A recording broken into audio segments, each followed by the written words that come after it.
evening, and welcome to Tinker Tailor Solder Fry here on the mighty Loading Ready Run Video Entertainment Network. My name's Ian Horner.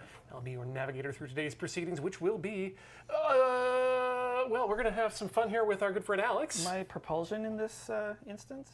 Yeah, sure. Let's call that. And of course, on the ones and twos in the Crystal Gondola, we have Paul. Hello. Great.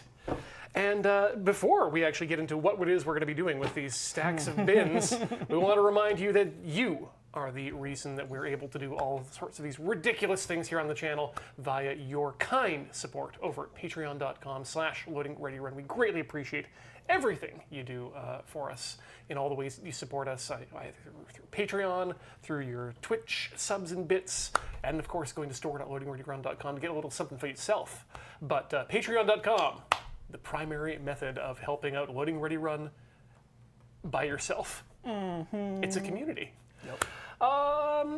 Yeah, today on Tinker Tailor Solder Fry, we're I saw it go past on the chat there a couple minutes ago. It's a chit chaff, but for stuff we use to make things. So this is an idea you had, wasn't it, Alex? Yeah, I was like, I acquired a bunch of electronics nonsense, adding to my small amount of electronics nonsense. And I was like, this is all like horrendously disorganized. Because one of the things that happens when you buy things secondhand is sometimes you'll get like a whole kit of stuff, and it's in the final state that it was whenever like the person who decided to get out of the hobby or keel over or whatever got to it. So I have some bizarre nonsense. Ooh, I'm looking forward to it. A fraction of what you have. Yes, the stack of tubs from the promotional picture was my way of getting myself organized after I moved to Victoria. I used to be the guy who kept all of my computer cables and all of my what's-nonsense connectors in plastic Ziploc baggies inside of a much larger Rubbermaid container, which made things separate from other things. But my organization of that stuff improved just a little bit recently when I remembered that they sell spools of twist tie. Oh, yes. And I spent an afternoon like coiling cables and then twist tying them and then chucking them in a box. So it's not that organized, but they won't tangle with each other. They can at least be like chunked in and out. At least, yeah. So it's like, it's something. It's a game of inches. Speaking of which... What do you got? I have a bit of show and tell. So, sure.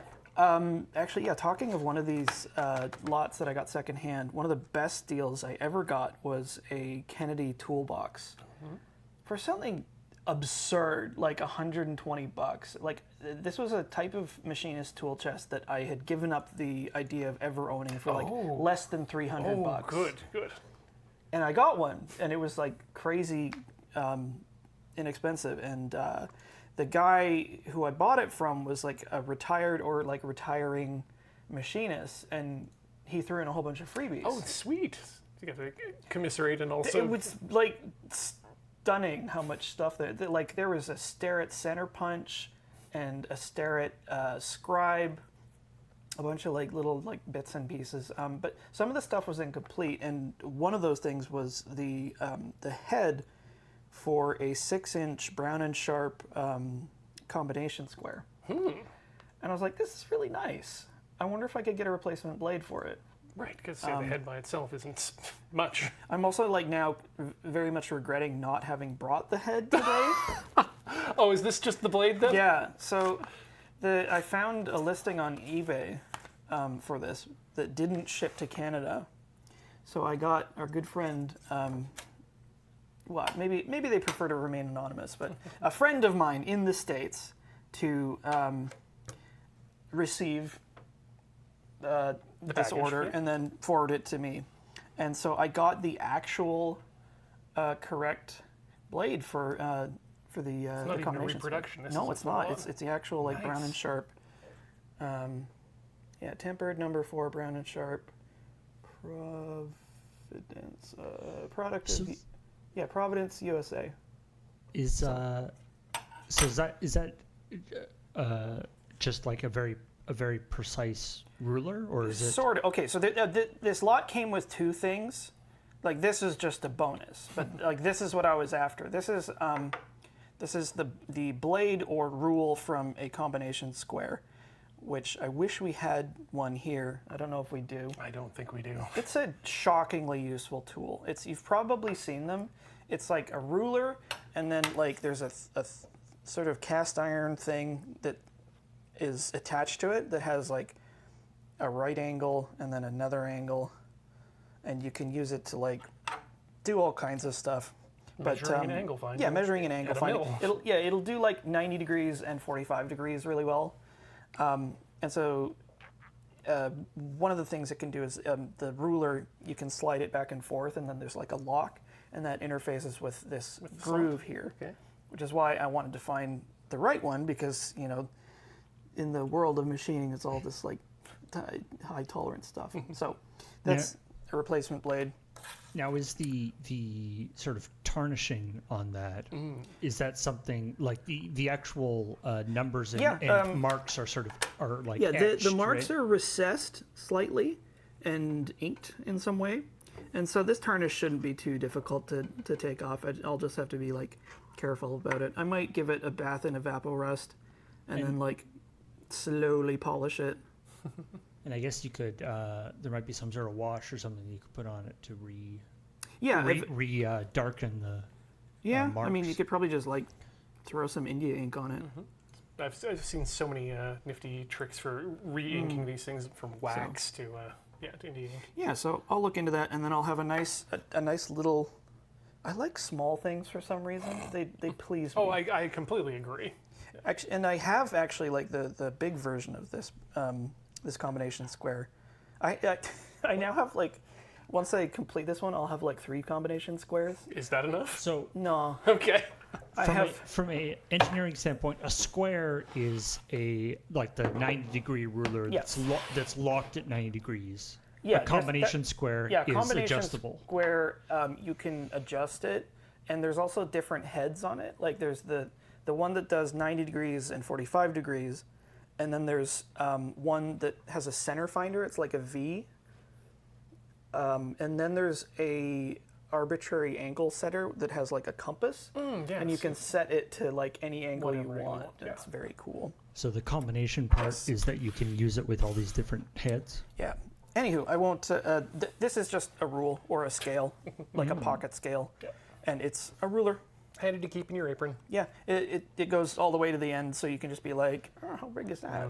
So it's just a nice ruler. Jam right against Is that it. inches and centimeters? All right, what are we up against? Well, I'm going to start off here with this is the bin that so when I talked about these bins, I went from plastic baggies in a big Rubbermaid tub to what I figured would be a good way to do things. Target existed briefly in Victoria for a time when I was first moving, and that's how I ended up with by a bunch of, I mean, probably close to 12 of these tubs, which I've labeled with a category on them, rather than just going willy-nilly, and that way it makes it a lot easier to find things.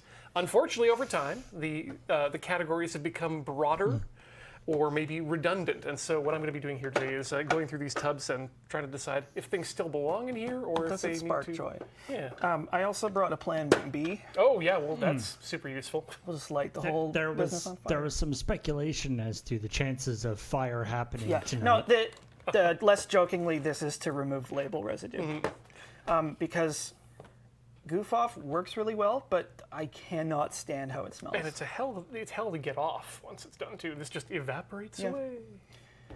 Lighter fluid. Who Yeah. knew? So yeah, I mean, there's lots of video of like James and Surgeon Uno, the Minecraft guys, doing sort of organization in Minecraft, or you do organization in video games and stuff. Has a certain sort of soothingness to it, and it's emphasized by the fact that you have either sort of unlimited space, or you have a chest. You don't have to and that buy all the stuff Yeah. at in IKEA. the same the stuff doesn't have, you don't have to actually work out how the stuff sort of fits into the chest or whatever. Whereas in the real world, unfortunately, you end up with like, oh man, this is just a little bit too big for the kind of box I have, and now I have to figure out a different thing. Well, the other problem is it's difficult to break things down into their component materials in the real world. I can't. You can't just punch liquidate a everything. resistor and or can't punch a transistor and have it turn into like 3 or 4 different resistors. That would be Right, wild. yeah. So this seems like a good idea. Just dump and sort. Yeah. The other thing is that I'm hoping that you will be able to help me identify some of these components, because I'm still, as yet, a electronics neophyte. I will do my best for you. Is this this box that you're dumping out right now, is that just like how you received it? No, this is like everything I piled onto my bike before I made my way over here. We should have brought the trash can closer. I will do that right now. That's the easy sorting method. Dump it out on the table, put the trash can, Circular file. push There's it all into there's the some trash. great stuff in here that will have all its own sort of... Already, it looks like it's an amazing Yeah. assortment. Bits of hardware cloth. See ya. Okay, so this is my what I call my household parts bin, and I think this is the one that's probably got the least sensible set of classification. You got your bag of silica gel, which I completely forgot I had. I got one of those too. Some really thick ones in there too. That's gonna stay. This is the manual extra bits, and oh my goodness, the bent. Okay, looks like it comes bent. Oh, Jesus! The bent Allen key. You don't generally see the IKEA Allen keys in this state. Okay. They only do this when they're distressed. I was like, oh, that boy ain't right. But so yeah, that's got to stay, so that I can know how to disassemble my bed when that time comes. Oh my goodness, this is bad. Yeah. This is these definitely do not belong here. These are parts for a secondary space mushroom. Which was what? It's a 3D controller that's used for 3D modeling.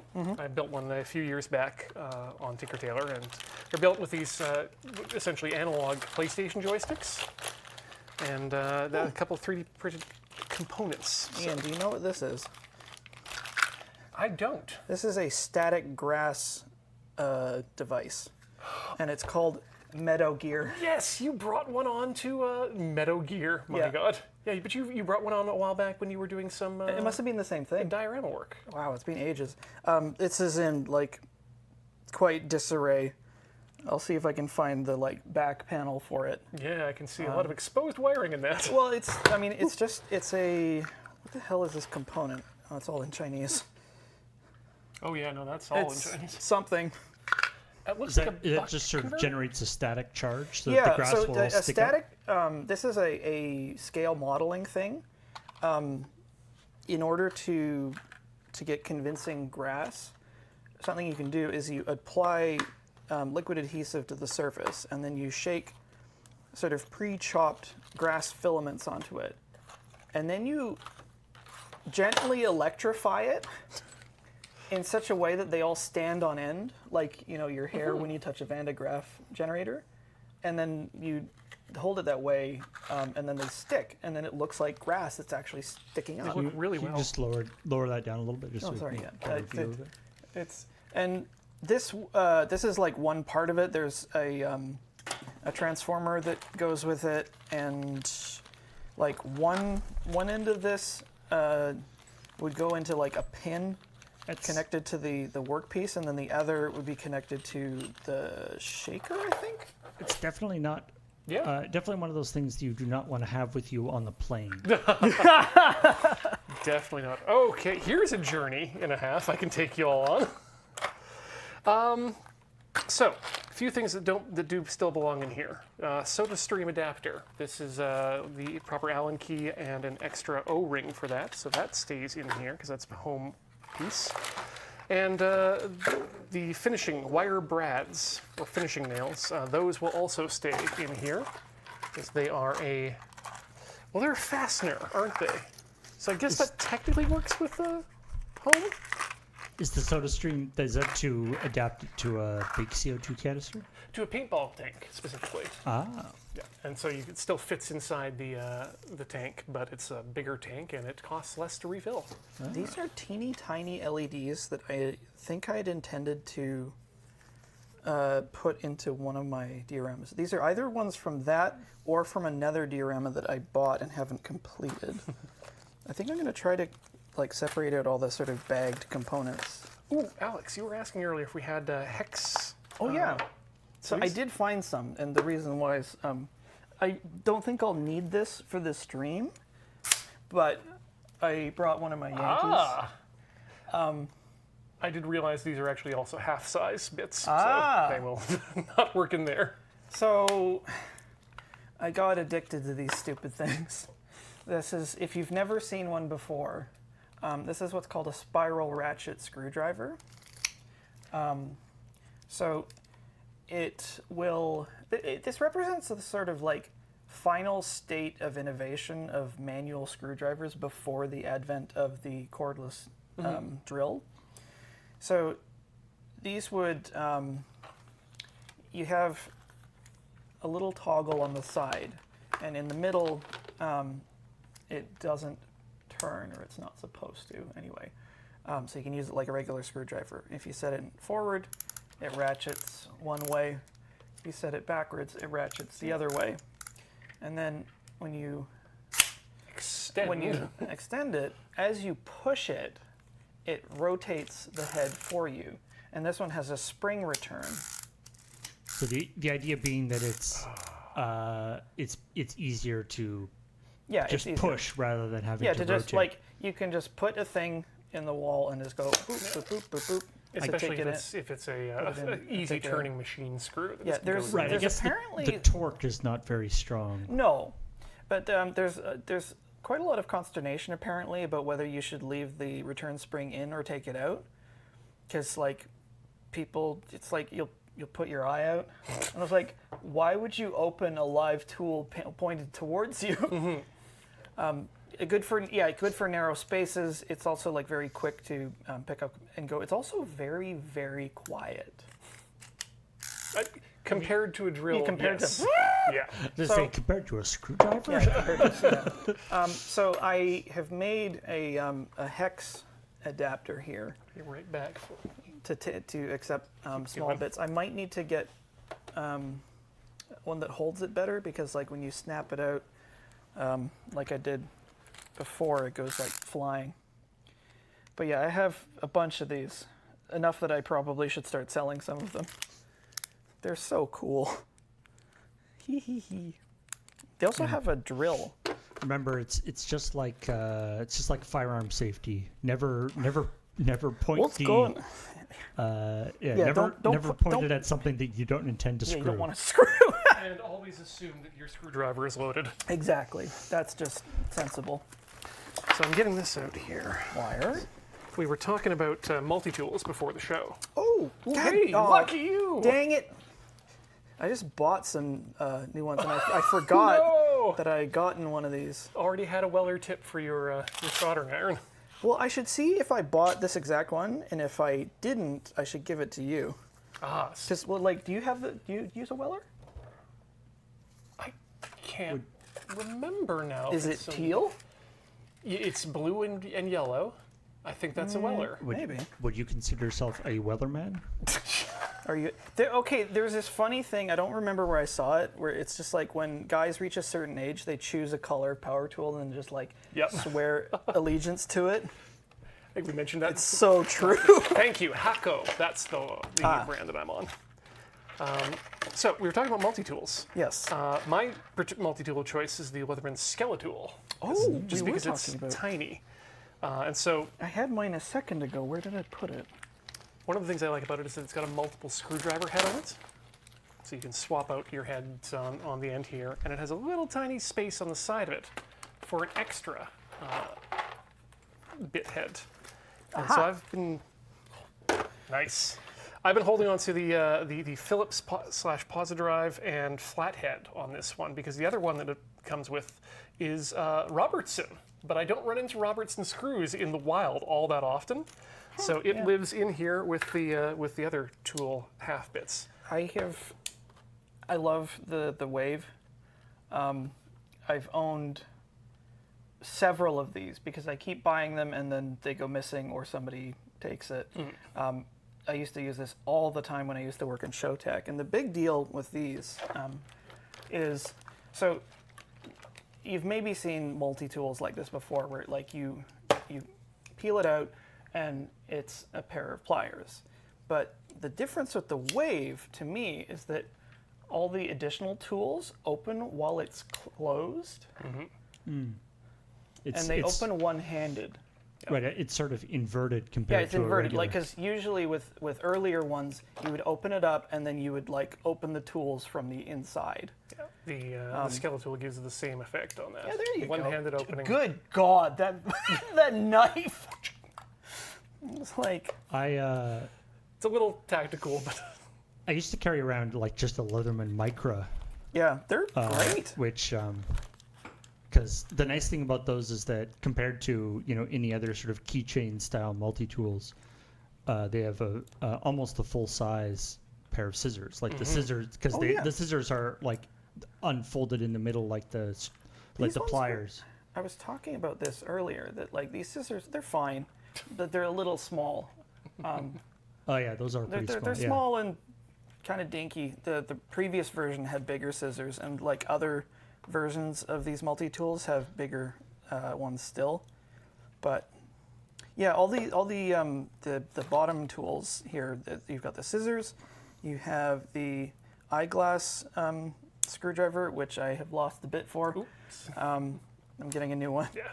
A nice big fat slot head. Those all lock. And the locking is very important. Yeah, it's very good. And you have this one's cool. It's a can opener, bottle opener, and I think like a wire stripper or like whatever this is. I think that's some sort of fishing thing. Oh, yeah. There's like a little V notch. And then the bit driver, which is flat. Yeah, that's the same. And this bit one driver. has a Phillips and a slot head on either end, so it's very cool. I do always like the there's you get the pliers, the scissors, the knife, and then they got the bit driver or whatever. But then when they start sort of scrounging around, it's like when they say there's like when they add in like the flathead, when it's like basically that's just if they grind one part of any tool flat, they can call it it's got a flathead screw, or they put the ruler marks on the body of it so that they can say that it's got a ruler in it. I mean, I would rather have it than not have it, but yeah, it's not much of a ruler. It's just sort of a like, how long is this thing approximately? A quick gauge.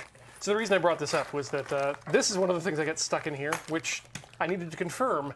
Was this the belt clip that came with the with my Skeletool that I removed, or was it something I removed from a different knife?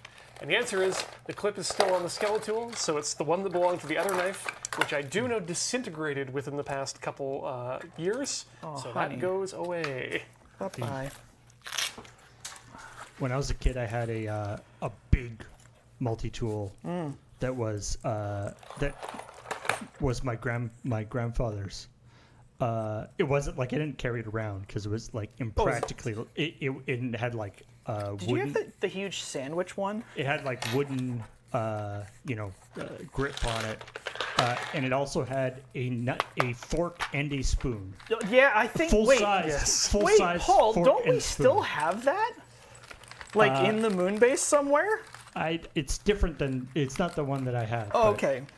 but yeah, full size fork and spoon coming out of opposite sides of the which I feel like misunderstands how people use a fork and a spoon. You've got to eat your meal like Darth Maul.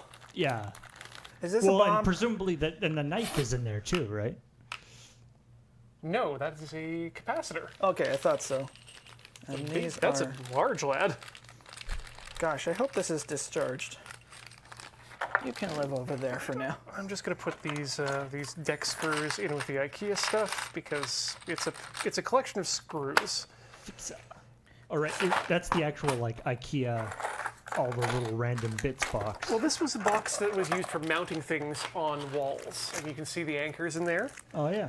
And you can see then that I've purchased, a different form of wall anchor. And yet a third type of wall anchor. This is because it took me a while to finally settle on one that I trusted enough to mount things that are heavy in my apartment, like, say, a OLED television. And the only wall anchor I'm willing to trust right now are these toggle bolts. These are those are the ones that expand out. They go entirely through and then lock in on the other side. Exactly. Of the drywall. They're not fancy. They don't. They're not mechanically expanding. But what you do is you drill the hole, and then these little toggle bolts are just spring-loaded. So you just you get them on the end of a screw that you intend to mount the thing on. Just start the thread through, and then you just stick them through the wall, and then cinch them up with the screw, and it holds on extremely tight. Do you know what my favorite drywall mount is? Studs.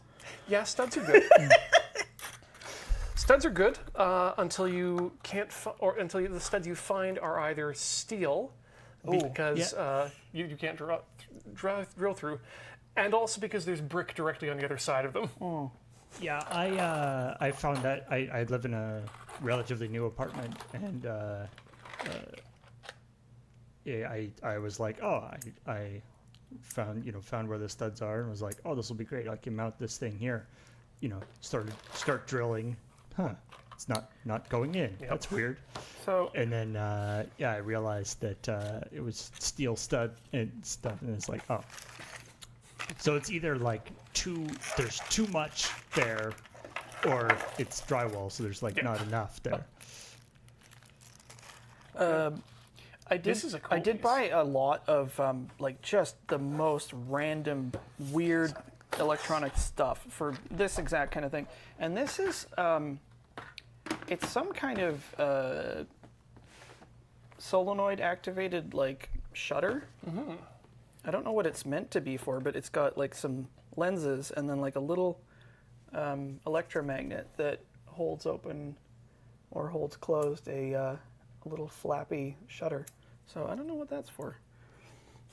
That's just something Very cool. Something that was randomly included with another bunch of stuff. Ooh, electrical components. I think the question is, what could it be for? Yeah. Oh, hey, I got something for you. What's that? Would you like a small length of threaded rod? Sure. Great. Always. It's too thin for my purposes. Okay. Oh, we can do is we can put it in the. These are the most useful thing imaginable. The magnetic Maybe not collectors? so much for electronics, but like hardware. Oh. Do you hate losing all the stuff that you're disassembling or reassembling? Oh.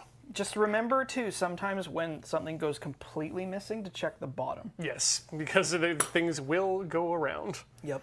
I realized why I had this separate. This is an abomination that I've created. What is it? It's a DuPont connector with one input plug, one output plug, Okay. both going to a double plug that is terminated in a piece of, I think, paper clip that you just shove in here to short the Do we connection. have to arrest you? No, now that I'm realizing it, this was the safety device for the random dance party button from a couple of years back when it was the Dune box of pain. Oh. And I needed a way to be able to reach inside the box to get the equipment out without triggering the random dance party. Oh. So I'd have to fish out this small piece, jam in the fail-safe, and then I could pull things out. Whoopsie doodle. Okay, this box is labeled as parts, which is choice as a. Is that a bomb? No, I think those are two bimetallic strip oscillators connected to each other. for some reason. I don't know what that is or what it should do. What? Oh, so that's that turn signal thing. Could you lower it down a little bit so you can see it? So when you hear that click, click, click, click sound from when a turn signal has been engaged, that's because a bimetallic strip is very quickly heating up and making a connection, and then then clicking off. Cool. There are many things here. Like, I'm pretty sure there's an electric eye in here, like an honest-to-God electric eye, with like a photoelectric cell that they would always say is, maybe this is it. They would always refer to these in like 50s sort of maker magazines. It's like, install the electric eye. Yeah, it doesn't need to pick up much, but it is important that it does pick up. Some kind of super heavy terminal block. The box of parts reminds me of my favorite. I have the chair that I use at home. My computer chair or whatever. Is a very nice chair that I quite like, and I've had it for a long time. About 5 years ago, it broke. Oh. Like the back shear, like the nuts that were connecting the back of it to the bottom of it sheared, like they broke, and so it like fell back, and I went completely, went completely back Right over. Yeah. And so I was like, oh, that sucks. I guess I'll have to get, I guess I'll have to replace it. And so I looked up the chair and online, and I found out that not only did they not make that chair anymore, but there was a recall Oh no! for the chair because the bolts that were holding the back of the chair on were notably had a problem with them. That's Lovely. So I emailed the place and had the serial number of the chair, and they were like, "Oh, we have a repair kit." Oh, So that's rare and lucky. yeah, so there's like just email this place, which is like the Chinese factory, with your with what it is.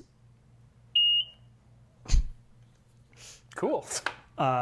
With what the thing is and what your address, and you can get this repair kit. And I was like, okay. So slightly sketchy, but just a little sketchy. I emailed this place with my giving the whole story about what happened and that there's a recall and the numbers for the recall and my address and all this stuff. And then about a week later, I get an email back, and the entirety of the email Oh no.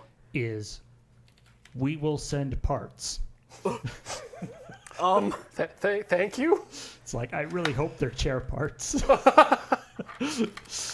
And then, a month later or so, I get a little box in the mail that has like an extra bracket and instead of the 2 bolts that were previously holding it on, 4 much larger bolts, and a whole repair kit, and I'm still using the chair now. It's great. I apologize nice. to anybody sitting in.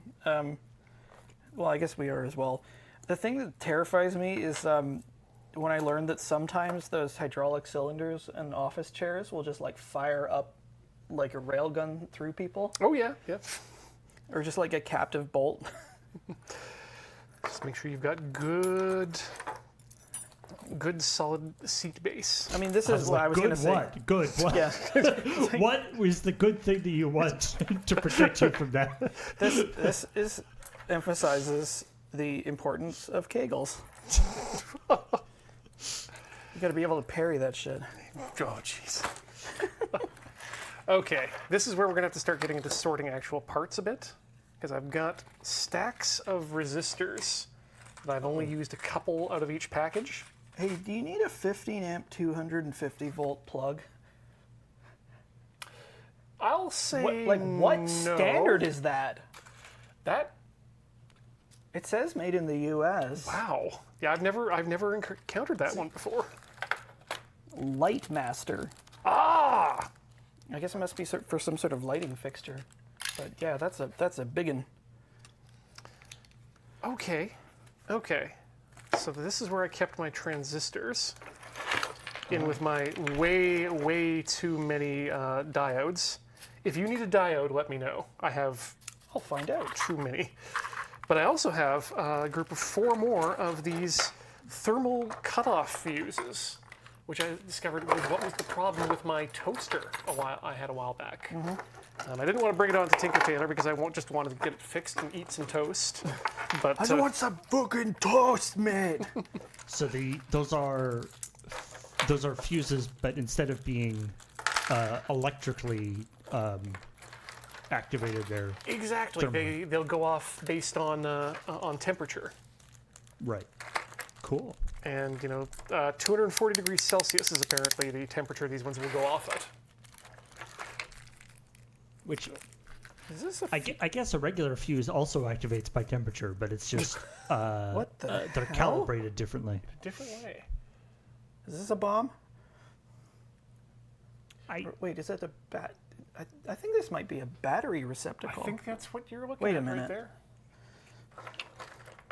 I'll be honest, Alex. I kind of wish you had figured out which things are bombs and well, which that's aren't why I brought before them on you stream. brought them Oh, in here. wait Yeah. a minute. Hold the phone. Yeah, you've discovered No way. what I think might actually indeed be a button actuated and possibly waterproof.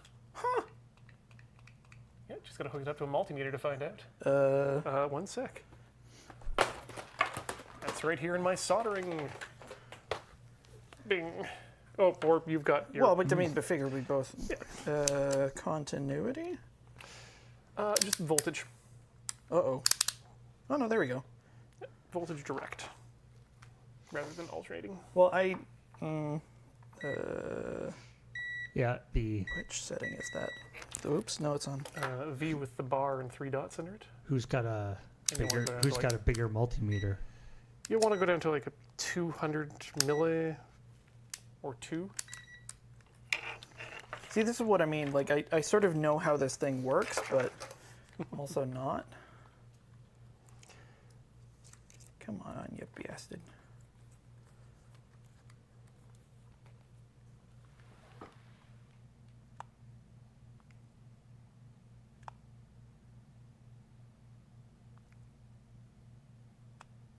It's doing something. Yeah, no, it's definitely you're definitely creating voltage. It might just be that the battery is. Oh, yeah, like, this battery's probably cooked. Yeah, then that's probably it. But that's very interesting. If you're seeing that much voltage I change wonder over what that time frame. This was meant to be for.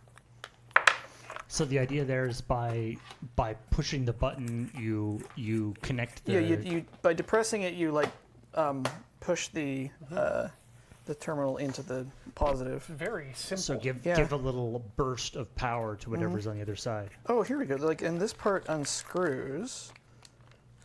Yeah, I don't know what this would have been for, but yeah, it definitely looks like it's meant to be waterproof. So that'll go with the switch or no, the battery things. Whatever. I'm sort of vaguely starting piles for things. What should I do with old speaker terminals? I don't know. What the fuck is this? I guess I hold on to them for a while longer. 20 amp, I guess. 120 to 240 volts, 2 horsepower. There's no way this thing is 2 horsepower. Oh wait, is this a... Oh. Oh. Now, is that a switch or a fuse? Oh, I bet that's a switch. Ah, But I don't know if it's a toggle or not. That's for neat. you to discover. Oh, would you look at that? Okay, so this is a very small detail that would be difficult to show, but on some electrical components, there's like a little recessed spot that shows you how long the length of wire to wire Oh, this that's with. so useful. Can you And it can says you gauge. bring it down a little bit? Yeah. Yeah, it's right there. It's very tiny. Oh, maybe you can see it. Oh, Yeah. cool. Super handy though.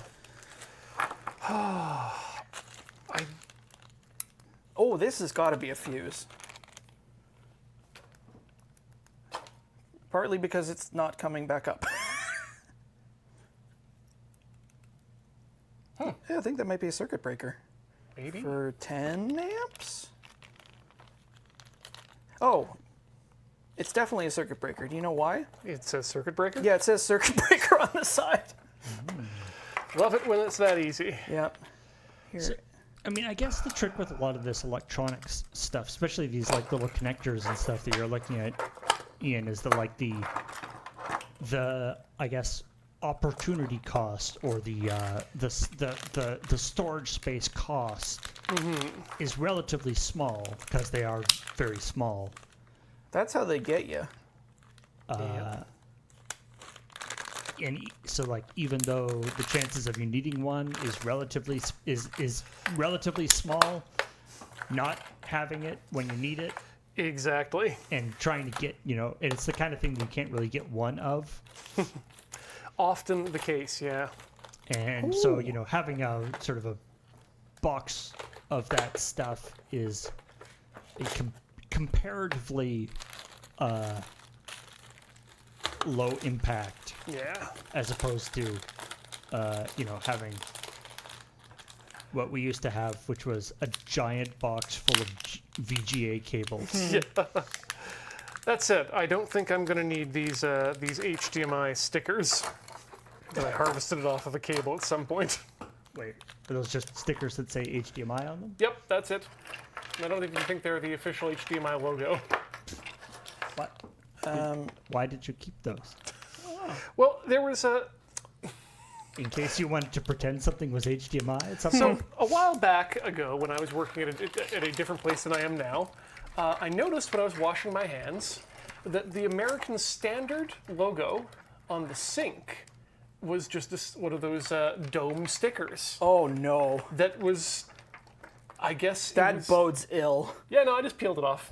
And so now it lives on my on my trackball at home. It's my American Standard trackball. I enjoy putting stickers that don't belong on things where they There's don't some belong. really good ones, like the deli stickers when you put it on your water bottle and it says meat. Yep. For rectal use only. Those ones are very good.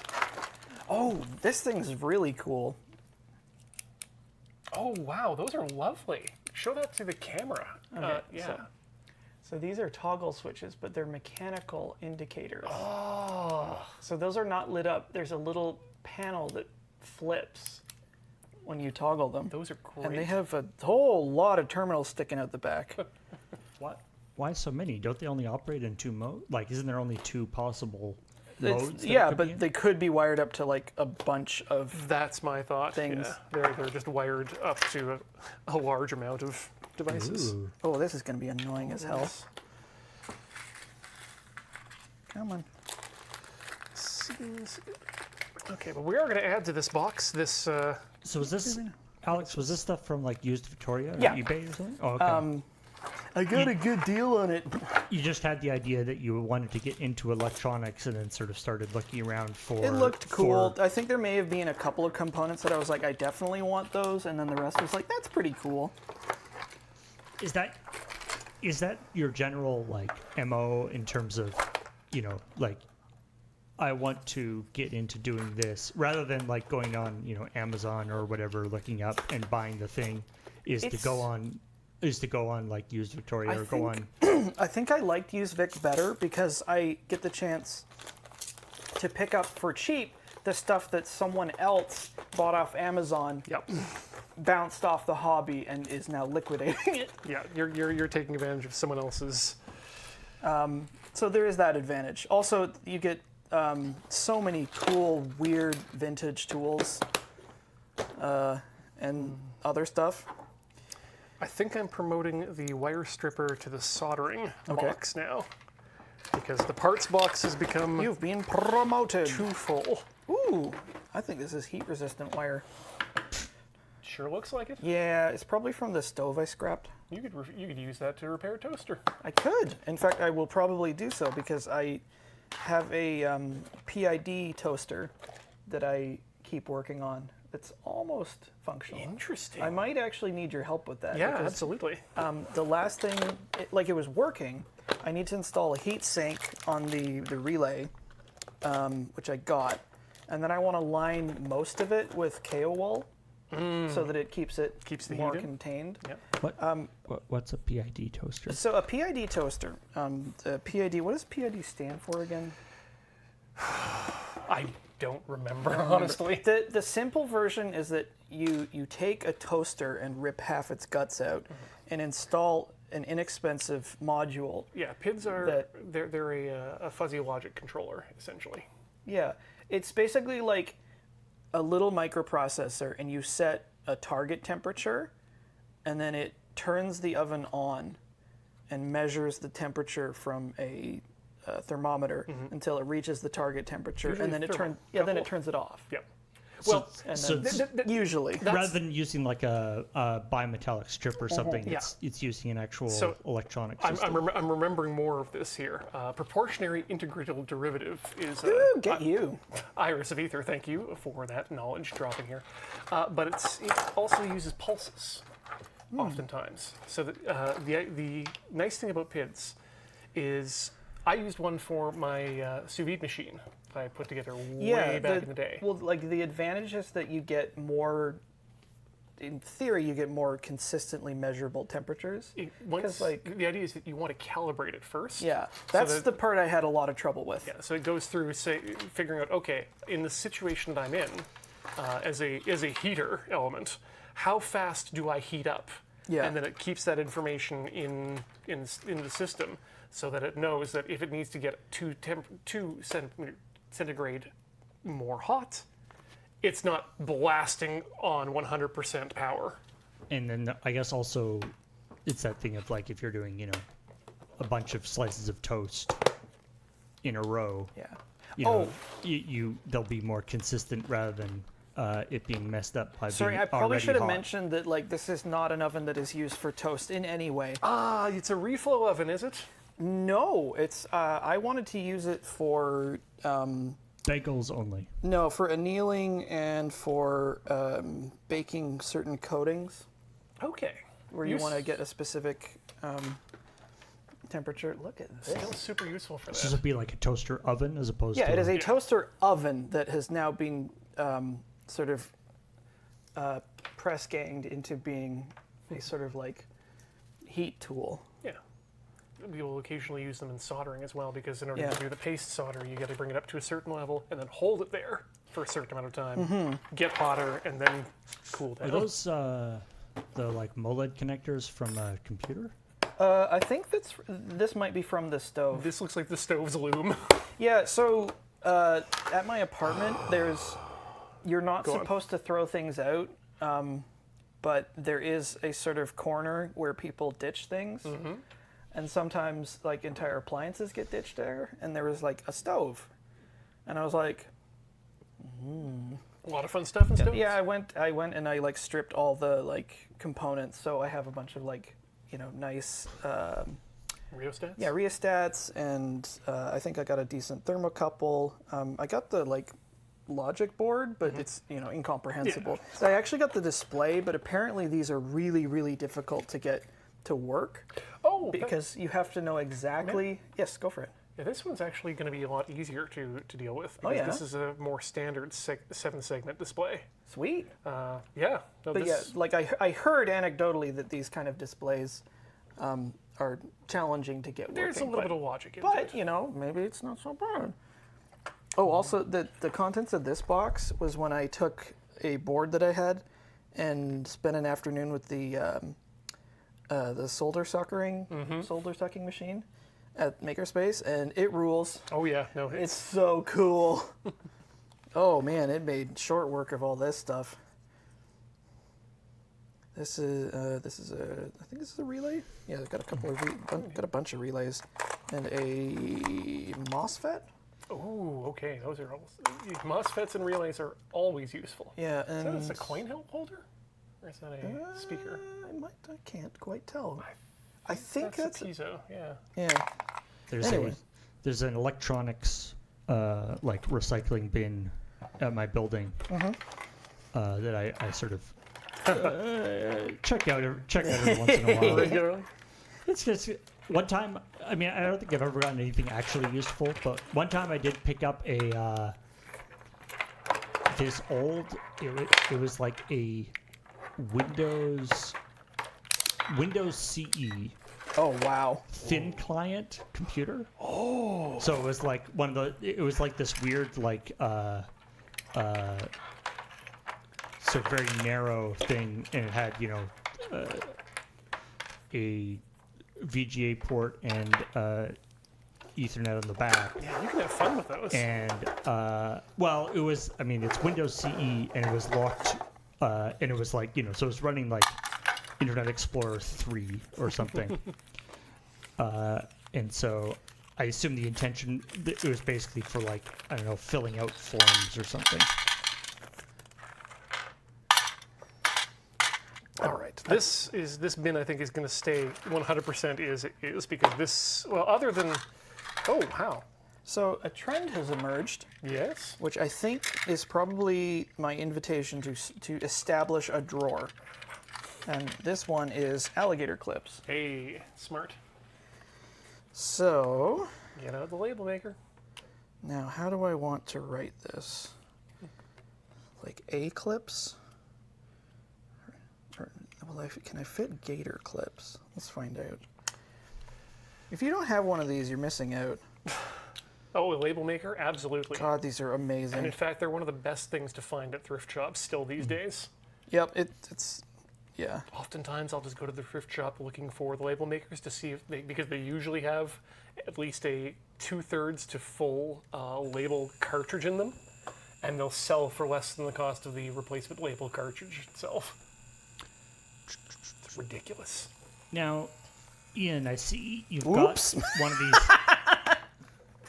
Sorry, I had the font set Oh wow, that's a biggie. to wide. Yep. I see you have one of the. I've got one of these too.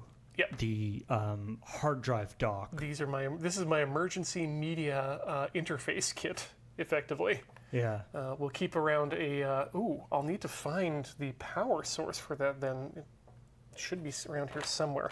But this is a IDE to USB 2.0 adapter. These are fantastic.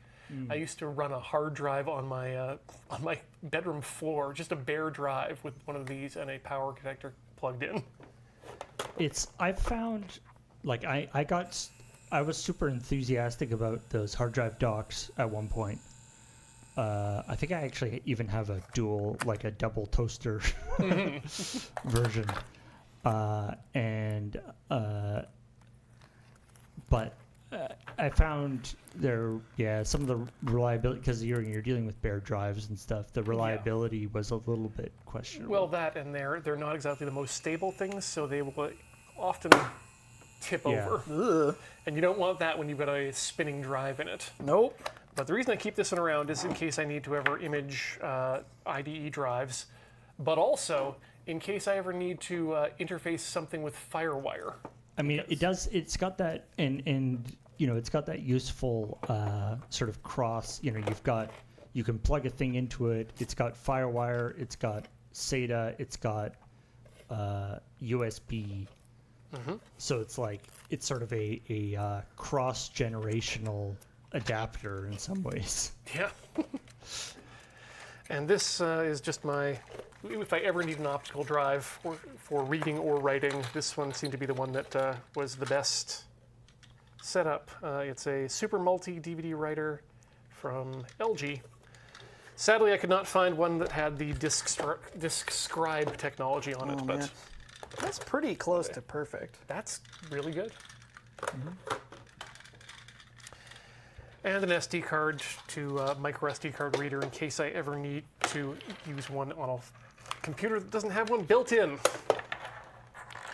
And then always keep your cables with the thing that needs it. I definitely think I can establish a Moretz drawer. Okay, I did this. Okay, so y'all Americans will know these as wire nuts. Yeah, I knew. In Canada, they're called Moretz. That's the same design of box I think I threw out 2 months ago. These are just really simple way to join Alex, cables. did you go through Ian's trash? No. Wait, where did you find that box? Over there. Okay, so maybe I didn't throw it out. Maybe it was just here. Yeah. See, I used to be a Moretz guy. Oh, what did you go with instead? Wago.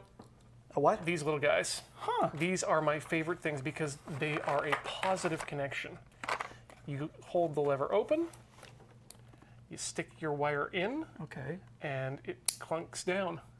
And That also seems pretty easy to reverse. For whatever reason, I was recommended a variety of YouTube videos like a while ago comparing Moretz wire nuts to the Wagos? and yeah, the Wago does seem to be the favored product. they are, I will say, well, not slightly, they are vastly more expensive than wire nuts, Wire nuts. but they are worth the cost. I got my nuts wired once. Oh, boy. It were awful. I don't know what this one doesn't have a name because this is the mixed bag. I think I can establish a sound stuff drawer. How many misc bins do you have? Only a couple because I try not to do that. Ooh. But Is these, that just a button?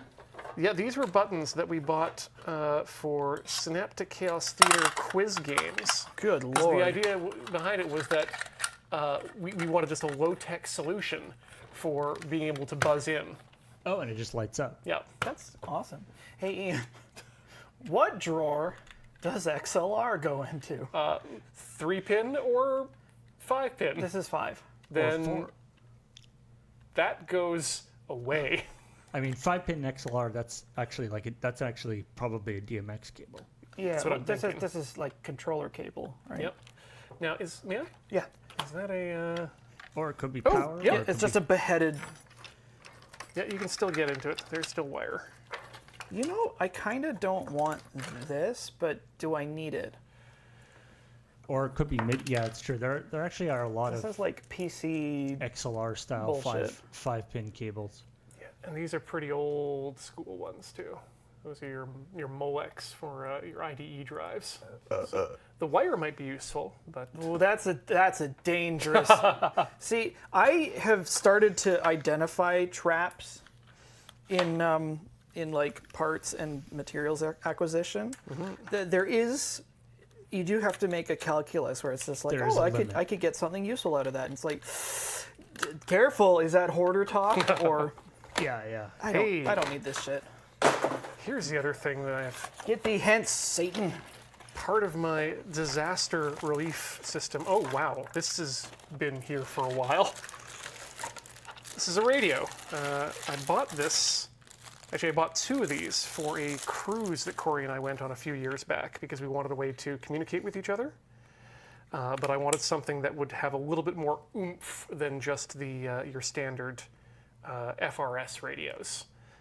So these are Baofeng UVR5s. Now, be careful when using one of these suckers because they will operate on licensed bands. Right, yeah, I heard that was the whole thing. It's like these things cause a big headache to, like, I guess anybody using licensed channels. Hams. Because like any So you'll anus start can. will you start like randomly hearing other people talk? Yeah, and of course, Johnny Yahoo is like, I'm gonna get a a radio most from Amazon. powerful radio that will- A super powerful radio, and I don't know what I'm doing, and I'm just gonna like yak into it. And that's how you get a visit from the FCC. Yeah. Unless you know what you're doing and pay attention. Yeah, they're just like, there Don't are do that. rules on radio. We Yeah. have to. So here's the thing I added into the box as well, because currently this is set up as, actually that was what I was doing, is testing the battery, as an emergency radio. I've got one sitting up. I should probably Oh, keep those this one are charged those as like well. local emergency frequencies? This is a ham. Well, these frequencies are just all the frequencies that are known to be the frequencies that these things can run on, and it'll tell you which one of them are, which one of the frequencies are the FRS bands, which are the family radio systems, which are open to use under a certain wattage, specifically 0.5 watts. What? And then the other bands as well that you can access. So you could use this to at least listen into emergency services or possibly in a full emergency situation, get some help. But the battery is still charged, and that's what I wanted to check. What frequencies is it operating in? Right now? Or what is the range that it can operate in? This one, the sheet tells me it'll go from GMRS FRS 642.5625 megahertz up to 6462.725. I have a feeling this can operate on different higher frequencies than that. Yeah, right now it's currently set to 402 transmission and 452 reception. I don't care for appliances that talk to you. I highly also disagree with the machine using my sacred language. Yeah. Oh, there on the back. Frequency range, Paul. 136 to 174 megahertz, and also 400 to 520 megahertz. Ah, interesting. Yeah, I think the exception to that is maybe like Bitch and Betty. Pull up. Altitude, terrain.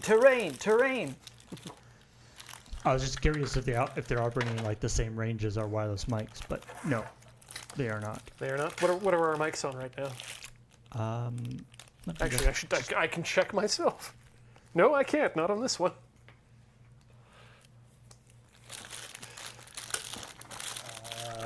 They're in the like 521. Okay. Now, because there was a whole thing a couple of years ago, because there was a Spectrum auction, right? Yep. And an area that was previously open for wireless microphones. Sorry, I just grasped what you meant by a spectrum auction. Like a portion of the electromagnetic spectrum being licensed to an organization or people. Like, that's wild to think about. Well, yeah, I mean, it's because they have to. Oh, no, I get it. It's just also very strange. They have to dedicate, because otherwise, people may mess with it. Ooh, Anyway. okay, so... But so they there's a whole segment of wireless microphones that were previously fine, now are not allowed. We're not allowed to operate. So they had to do a recall and stuff on them. This is also why you'll often, if you're configuring, or if you're deep in the settings of your Wi-Fi router, you'll often be asked what country you're in, and that's not just to track you. That's to let you know which Wi-Fi ranges and channels are available for legal use in your country. But it is to track you as well. Oh yeah. I think this is the bin that we're going to put the project for the space mushroom parts in.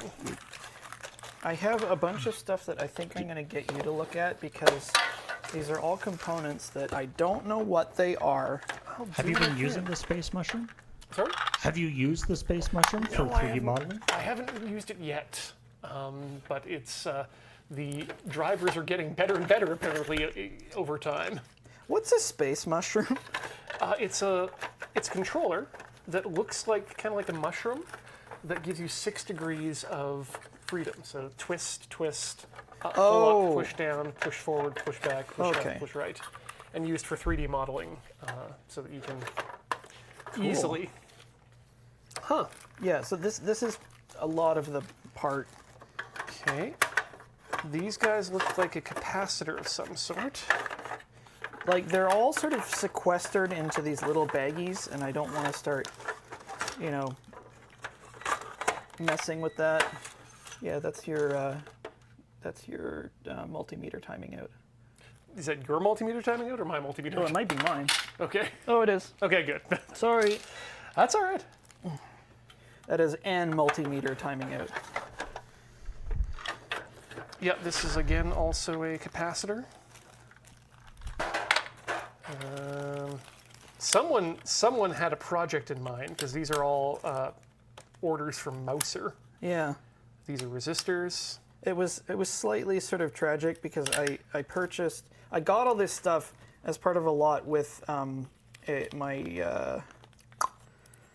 Caps. with my soldering iron, and it was this woman who was looking to sell her late husband's stuff. I was like, oh, okay, well, yeah.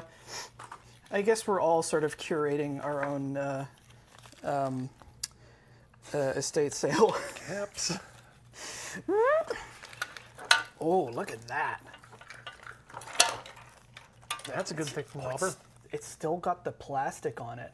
Oh wow, it hasn't even been peeled yet. Negatory, my dude. Dang. Oh, yeah. Does this go up to peeling 11? win? No, it goes to 100. Whoa. So this is going to be knobs. This is an empty bag. That goes bye-bye. Well, you never know when you've got a bunch of loose things that'll fit in the bag. Mm-hmm. Ah! What's that? These are useful. Yeah. I mean, all of this is useful, but these are green, red, OLED, not OLEDs, just straight LEDs. Wait, they change color? Yeah. Bruh. I should get a, I think I have a Sharpie around here somewhere. Can we write that in Dum Dum Talk? For my benefit? Right there on the thing. Oh, LED, okay. red, Reading the Package the explains the component package. explains the component. How does it change colors? Does it have like a controller pin So- or just the voltage? It's, most LEDs you'll find are 2 pins. This has 3 pins. Oh, So just feed the power through the different pin. neat. Yeah, I think these little LEDs are also the same. But they're just teeny. Yep. Oh, that's another resistor. This. Ooh, what are you guys? Film capacitors. Hey, resistor. Hey there, Mr. Oh, we got some. I wonder if we will be able to Surface guess what the project was based on the components. Bunch of LEDs. Bunch of. Whoa, and connector receptacles.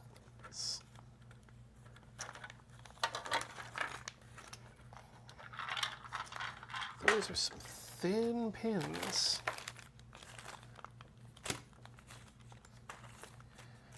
Oh yeah, there's other shit in here. I picked up these LED bulbs that are like 1.5 volts, I think. sick. Or maybe no, they might be these must be 9 volt because I got them for my thing that I'm going to bring on the show at some point because it's very cool. They look like a cool slot in for incandescents too. Okay, these are your capacitors. These are all capacitors. Those are all capacitors. Okay, so they can live in capacitor town. I kind of want to leave them in their baggies because they have descriptions on them. Yeah, absolutely, you should. I need one really big baggie. No, it's too small. I'm sure there's one around here somewhere. Or maybe like a... Oh, is that? No, that's too small. Okay, let's keep your LEDs with your LEDs. All right, well, I'm also going to help you out here with another pile. Oh, These are your resistors. okay. And Actually, yeah, maybe we'll just establish those piles. And this we'll add is some more. these are buttons. Oh, we actually like little Yeah, switches. straight up surface mount switches. These are connectors Goodbye. and include receptacles for some of them. Oh, yeah. So they're kind of cool. Push that up there. This is just a tiny little, I think it's a rotary encoder? Roto-encabulator? Oh, no, this is another variable resistor. There you go. A variable resistor. And I'm putting your So would LED... that go with the resistors? Probably. Yeah, that's... Yeah, if you're looking for resistors. Finally, these are your LEDs, and I put them with your model LEDs. Awesome. The LEDs go together. I might start establishing a lighting box. Oh boy, here comes one of my least favorites. Video. What do we got in here? Ooh, These are big gorgeous. red. I may have plundered these from... HDMI is useful. You always need an extra HDMI cable. I want the gold pin HDMI. The man in the store said it was the best quality. DisplayPort, always useful. Would love to get back into DisplayPort. Tiny HDMI. Oh, this is a tough one to hang on to, because this is old school mini DisplayPort to DisplayPort. I don't know if they make many of those these days. Yeah, that used to be, I mean, in a lot of ways, that used to be like the only DisplayPort. Yeah. And now we've got USB-C to DisplayPort. Which is one of those cables that, like, only really works in certain circumstances. You're going to have, it's based on what kind of USB-C you're dealing with. Oh, dual link, nice. Yep, those are the expensive ones. This is a breadboard. Yeah. It's looking very submissive. A lot of holes. God damn. Oh, okay. That's why I've got both of these, because you should always have an HDMI, or not HDMI, a VGA cable handy. But sometimes you just want Wii VGA. VGA. I think I know exactly what I'm going to use this for too. Once I get more work on the Dreamcast going. I was going to say, you've also used VGA cables just for their pins, like just as a thing to connect to sort of 9-pin things together. I have tried to do that, yep. Hey, remember these? I saved too many of these from the trash, and they've worked webcams? very well for us over the years. Oh, yeah. I'll probably keep a couple of those. Oh, yeah, this is one that I made and adapted into a monitor for my 3D printer. This kind of just slots onto the sled and follows the sled up and down. You can use that on for your doorbell. Yeah. Catch package thieves. We used to use those here at the office. That's what I was alluding to. I remember those cameras are interesting because they're only 720. Yeah. But I found that their color was a lot better than the sort of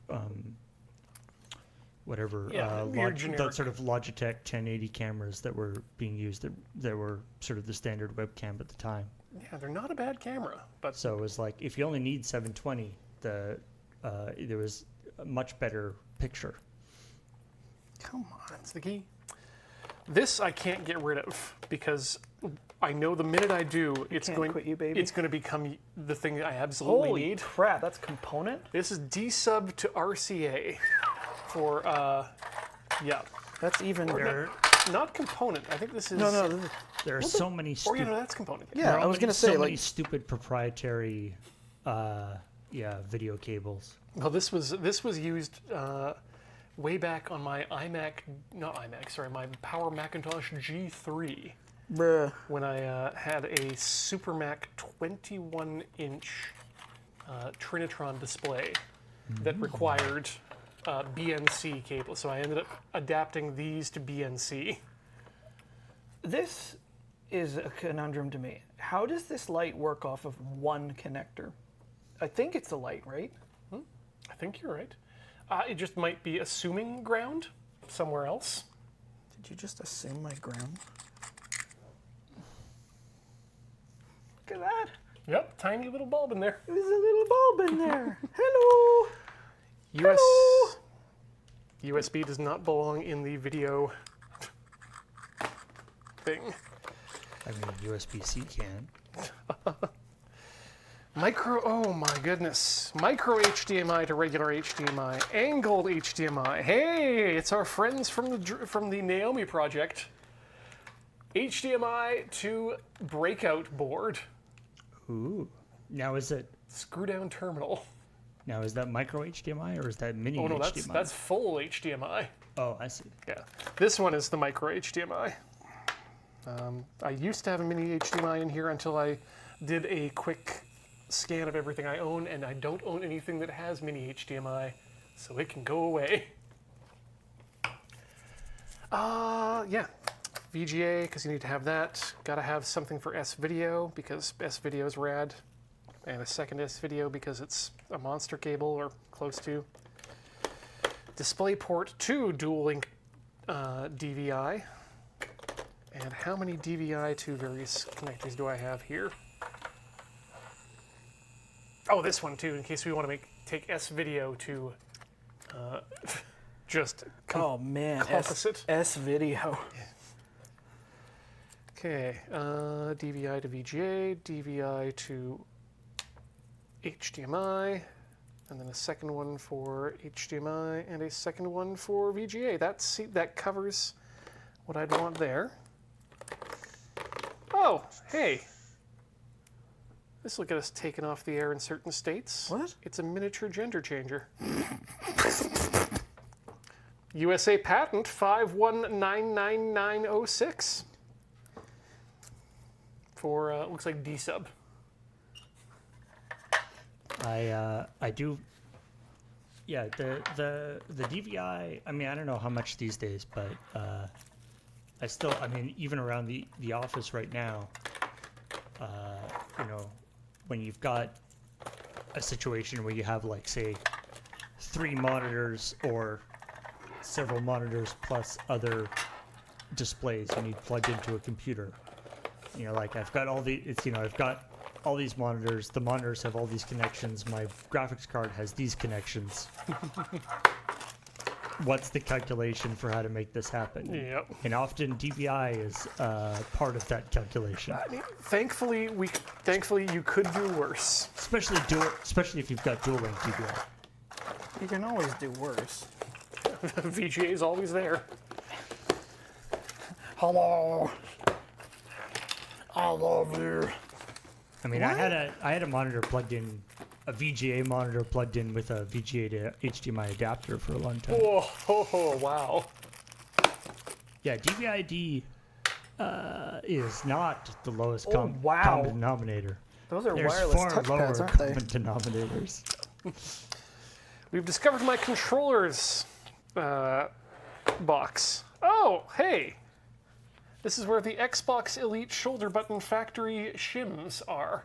What? Well, I replaced the buttons in my Xbox Elite controller because the shoulder buttons were getting mushy and they wouldn't take it back for repair anymore. And so I replaced the buttons, but when I replaced them, the protective shims then made them too big and they wouldn't move properly. So I just took the shims out and kept them in case I need to put them back when I replace the buttons again. Okie dokie. There's a pile of... Also yeah. great if you've got an Xbox 360 controller factory and it doesn't quite fit into the right spot. You can just shim it. Yep, just shim it up. Okay, My good old Buffalo. Ah, Wait, it's a USB Yep. NES controller. Yeah, USB Famicom replica. Oh, wow. With extra buttons. I was about to and- say that, like, maroon is very distinctive. and turbo. And because I couldn't help myself as well, I had to get the iBuffalo. But this is back before Nintendo started making their own versions of these. But the iBuffalo SNES controller. iBuffalo. You know, I love my trackball, but I keep feeling like I need to go back to the trackpad at some time. Oh, the double trackpad. Yeah. I think this was because I was such a big trackpad baby that I ended up taking one of them to work with me so that I would have good track padding at work. Frick. I remember one of the artists at Penny Arcade. He found it useful. He had 2 those trackpads plugged into the computer or connected to the computer on each side of his keyboard. And everyone made fun of him for it, but he was like, it's, you know, sometimes I want to do it with one hand, sometimes I want to do it with the other. It, you know, if it saves me time, I might as well do it. I've heard of some people who will even do a mouse on their right hand and then put a trackpad on the other, and they'll use the mouse for, you know, the general pointing and moving things, but they'll use their left-hand trackpad for swiping and scrolling and other gesture-based stuff. It's almost the sort of the mouse and keyboard equivalent, but gesture-based. Oh, mice. Yeah. What we do? Mice? Oh yeah, mice. Ooh, gotta get those out of there before Yeah. they go bad. This has the shape of an LED, but that looks like a filament.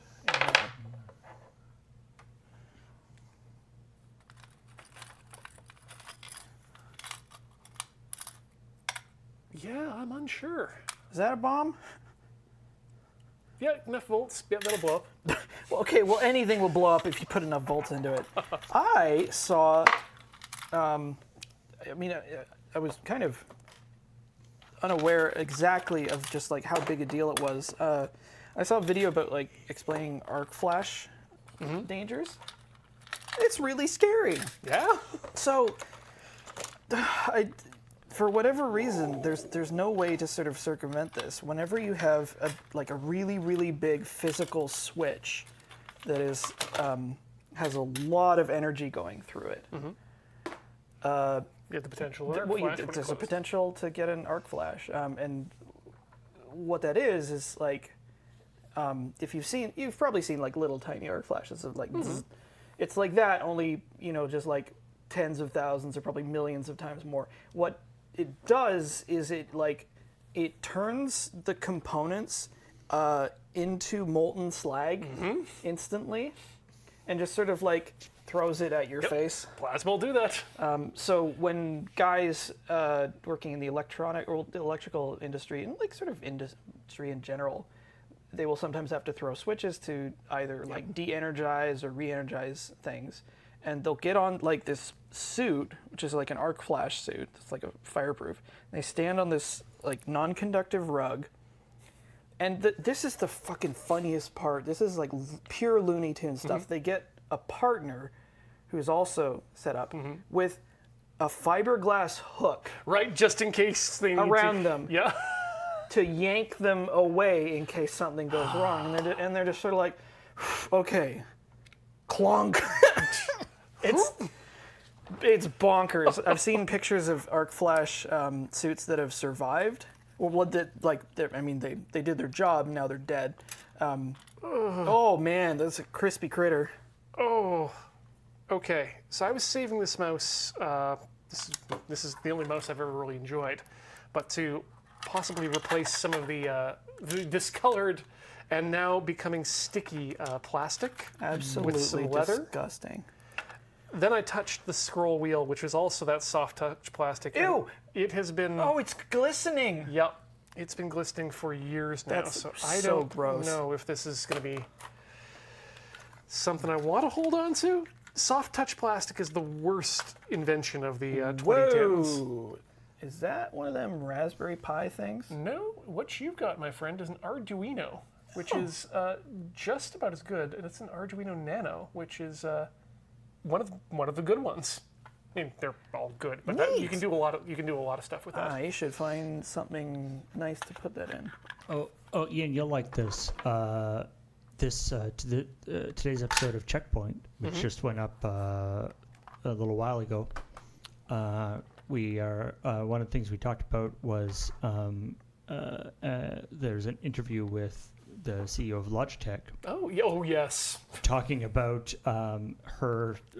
talking about their thought about a future so-called forever mouse. Yes. This idea that a mouse should be, they have like a really fancy watch, and they're like, I'm gonna pass this watch down to my kids, and there's no reason why a mouse shouldn't be like that. Except nobody pays for a subscription for their fancy watch.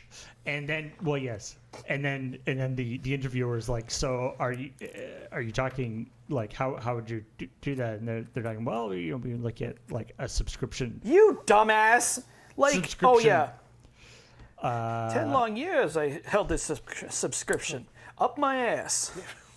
I love the transcript of this was an interview on a podcast, and the transcript is like, so wait, how would this, how would this work with, that with the hardware and software? Are you talking like a subscription model? And then the person's like, well, it could be a subscription.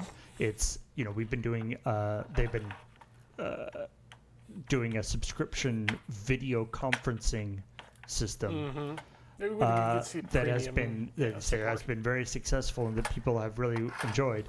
And then the next question from the interviewer is, but it's a mouse. Any mouse can be a forever mouse if you just put some decent. Like, hey, Logitech, here's a mouse you made back in 1999 that still works fine and is probably one of my favorite mouse designs made. Cool. Just gotta work out. It's that soft touch plastic. So you we're gotta clear. be- Like cocaine causes brain damage, right? Like that's why all these people are like that. You joke, but the answer is actually seriously ketamine. Oh, right. Silicon Valley has Silicon Really? Valley. Is that what they're on now? Silicon Valley has That a sounds huge. so cheap. They couch it as a. And when I say they, I mean I'm talking mostly about Elon Musk. They couch it as a form of therapy. They've been licking the soft touch plastic is the problem. Speaking of forever stuff, check out this iPod dock to USB and quarter-inch jack. Ooh. I know where this needs to go because I know we have an old iPod in these boxes somewhere. So those go together. This I actually kind of need these days. Is the iPod connector the same as the 40-pin old iPhone connector? Yeah, the 30 pin dock. 30 pin. Yeah. I mean, we still have a couple of iPads that use that as their. We've still got iPads from that era. Oh, handy. These are pots, aka potentiometers, right? Oh. Usually, unless they're rotary encoders, which these might actually be. Oh. It's hard to. No, those are pots. Okay. Sweet. Time to Okay. start a pot. We don't need this extra US. No, we do need this because this is my ADB S-video cable. For those who weren't aware, when Apple made its second bus system for peripherals, they used the same connector as S-video connectors, so you could use the cables. ADB. Yeah, ADB, Apple Desktop Bus. So you could use the cables interchangeably. And so that's what this is here for, because I will still be hanging on to at least or at least one of my ADB keyboards. ADB didn't have as many pins though.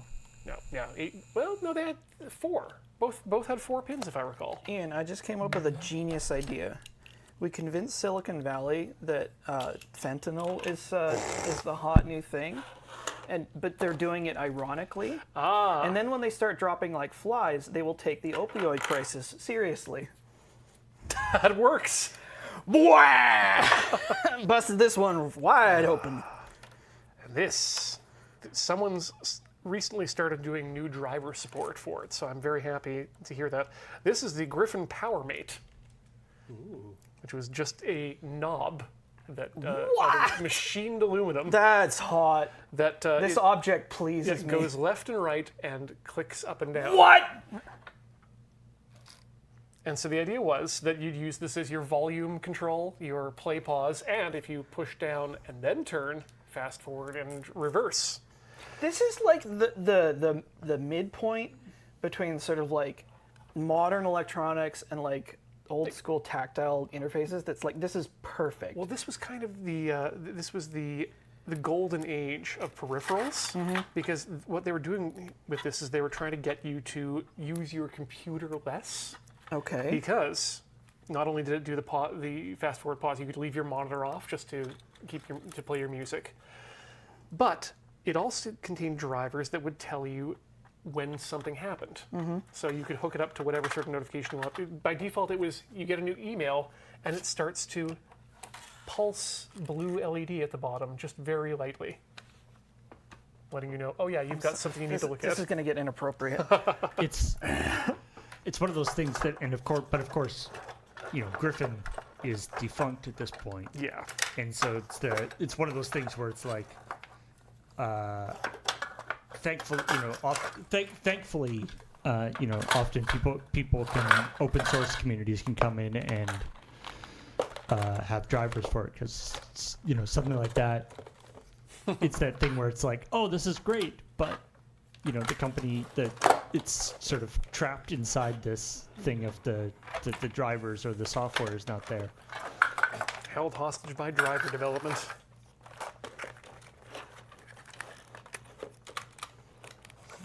Female disconnects, aka ghosters.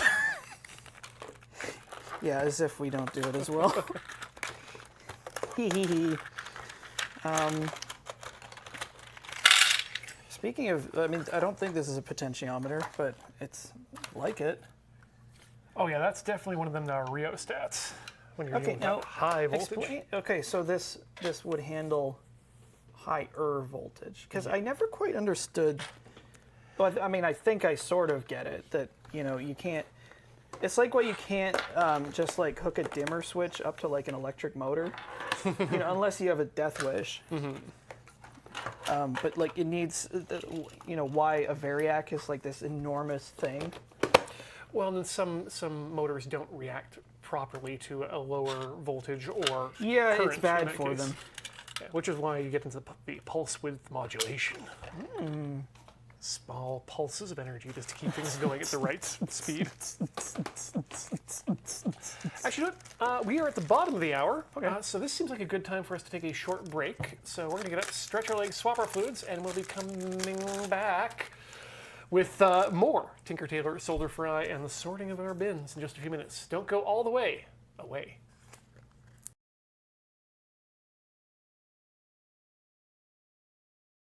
Welcome back to Tinker, Tailor, Solder Fry, where we are continuing our parts bin cleanup.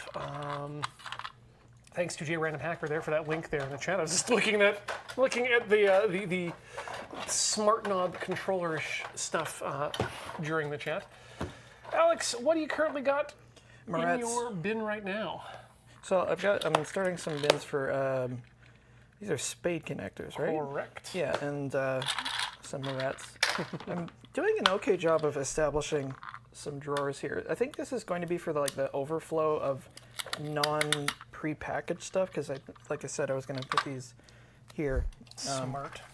Yeah, so I think I'll put these in the bag. Can I interest you in some titanium? That's some very thin titanium. Yeah. Not going to help with my. I think I'm probably going to chuck this, but this is one of the most mad ideas I've ever had. I wanted to do some electroplating, and I don't have a mesh anode basket. Ooh. And I was like, I wonder, because I had this titanium wire for something else. I was like, I wonder if I could weave something out of this. Not so much. Yeah. It's very annoying to work with. It's a brittle metal, isn't it? It's not that it's brittle. It's just fussy. Anyway, I got this from a vape shop. Duh. Right. Tape and adhesive. Oh yeah. One of my least favorite bins because it turns out I don't use a lot of tape or adhesive. Got 2 mostly full rolls of duct tape.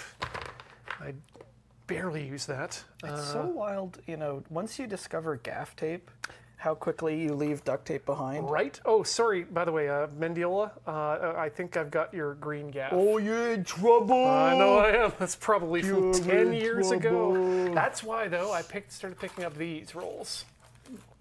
Because these you can just toss in your bag. Is that gaff or electrician's tape? This is gaff. Oh. And then you've got gaff whenever you need it. In fact, I'm going to throw one of these in my bag right now. A gaffer. What are these? Are these capacitors? Yes and yes. When I had Bell's palsy a number of years ago, and I wasn't able to. It was partially paralyzing half my face. Yeah, you were sick of the palsy. And I wasn't, and so I had to, have to tape one of my eyes closed because you can't blink properly with your. Right. So you have to hold your eye closed. So, and then wear an eye patch. But I found eye patches very uncomfortable. So I would tend to put just a piece of medical tape, and then I cut the shape of an eye patch out of black gaff and just stuck it. Cool. In the corner. I found that to be much more comfortable than having a eye patch around my head. That's fantastic. Gaff for the glasses. You know what? I'm not going to toss this. Great, perfect. That was easy. Thank you. You're welcome. By the This- way, this- do not use duct tape on ducts. No. That's the weirdest part about duct The tape. stuff that they use on ducts is entirely different tape. Yeah, it's and it- aluminum tape, isn't it? Generally. Yeah, and it is. I mean, it's very effective, but it isn't duct tape. Yeah. And duct tape would be very bad on duct. Anything that gets warm is terrible for duct tape. And 100-mile-an-hour tape is the dumbest name for a tape. These, however, super useful if you want to very easily hang posters in frames that you acquire from thrift stations. Because you can just pop some corners on them, push it into the paper. Easier than hinge tape. I don't know what that is. I bet you this is a heater, I bet you're right. but for what? I know. I know what they mean when they say acid free, but it also. I also just love. It's like, wait, why do they have to say that? This party's a downer, man. It's acid free. So I think what I might do is, currently this one's labeled as tape adhesive. I might even consider throwing some screws in there if they'll fit, and just tape screws and adhesive. The idea of how do you attach one thing to another thing. Let's see if they'll fit. The other one I was also realizing is that I've got some SDR equipment, some software-defined radio, on loan at home right now, and I'm thinking that I might actually use. It doesn't have storage yet, so I might put that in with the Baofeng radio and just call that a radio box. It's always interesting, like how you determine categories for stuff and like how much you need to sort things by. Like I'm trying to establish some sort of master categories for things in my workshop, like tools, consumables. There's a word for a type of thing that I don't know what it is yet. I might call it like tooling. Okay, because like a drill is a tool. What are the drill bits? Well, they're a consumable, aren't they? Yeah, well, okay, yes, but they're not consumable in the same way that They're- like Right. like glue is. But without the drill bits, the drill is useless. Like, Yes. To me, the drill bits are just part of the drill. I think, yeah, you keep them with the drill. But not really, because like I have a station established for like socket drivers and shit like that, and I think that's all in the same category, like drills, drill bits, and like drivers and sockets and all that stuff. It's all like the components on the tool that alter its function. I mean, accessories. I don't know. Yeah, because they're not really accessories, because they're Yeah, necessary no, they're to its not. function. Yeah.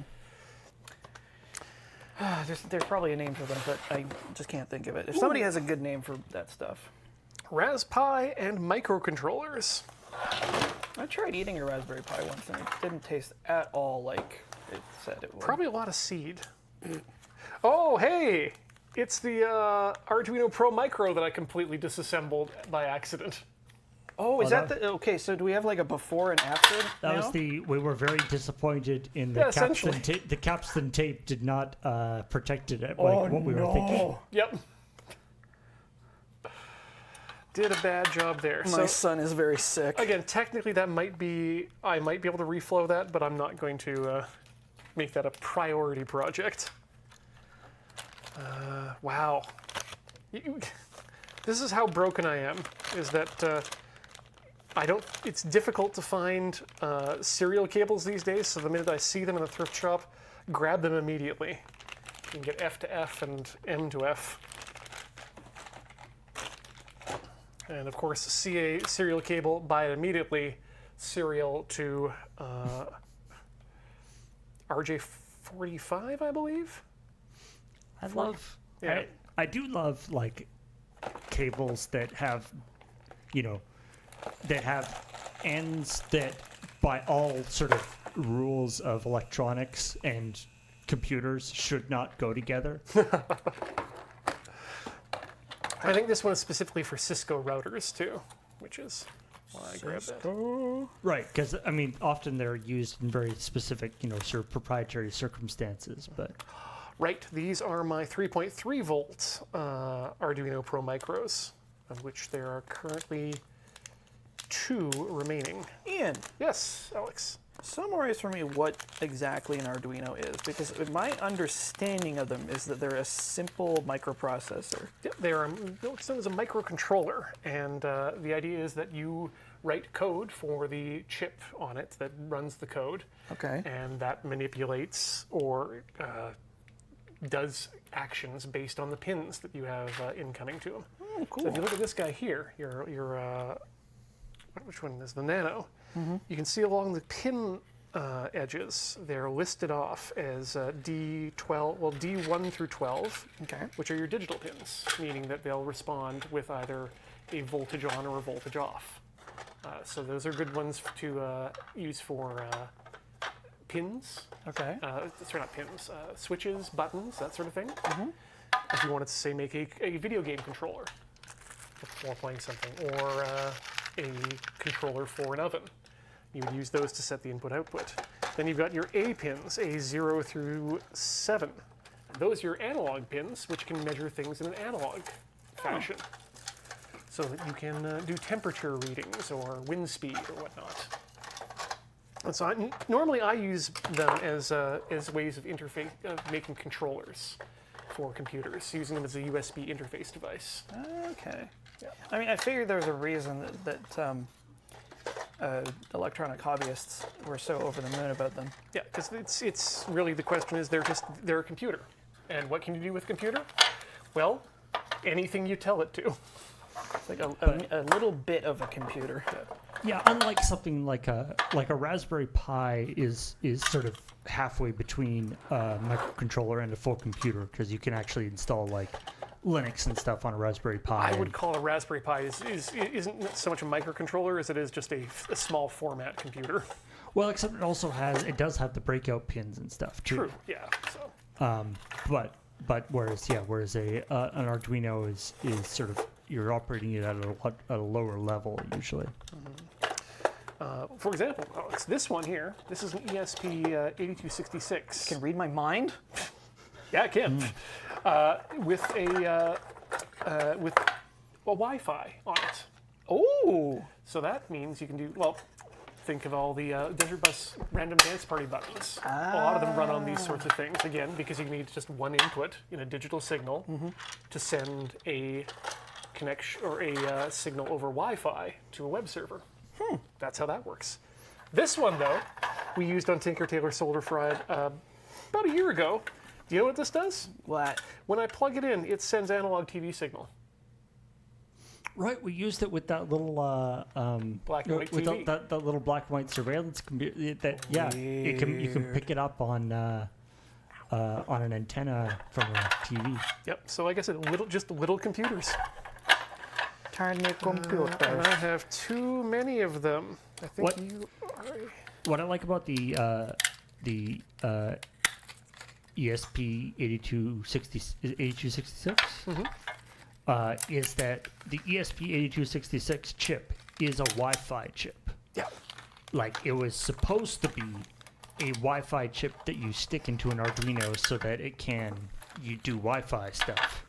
But in order to make a Wi-Fi chip operate, you need to have a little bit of memory in the Wi-Fi chip to store important settings and stuff.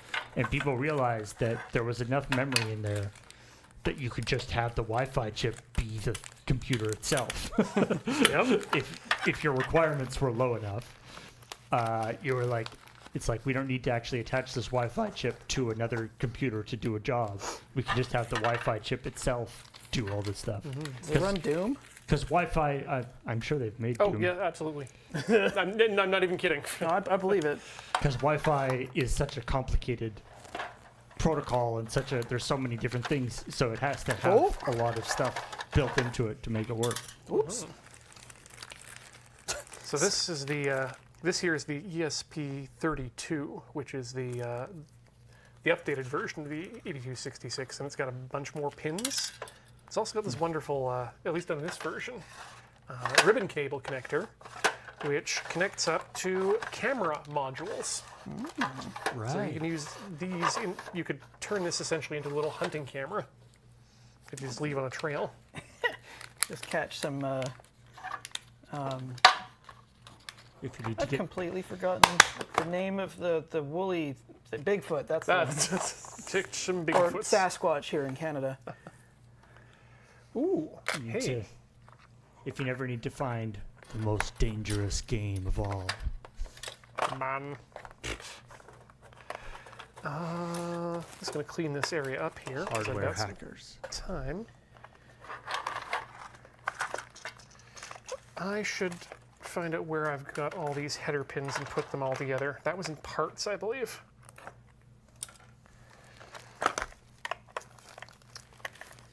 Can I separate these? Yes. Ooh, hey!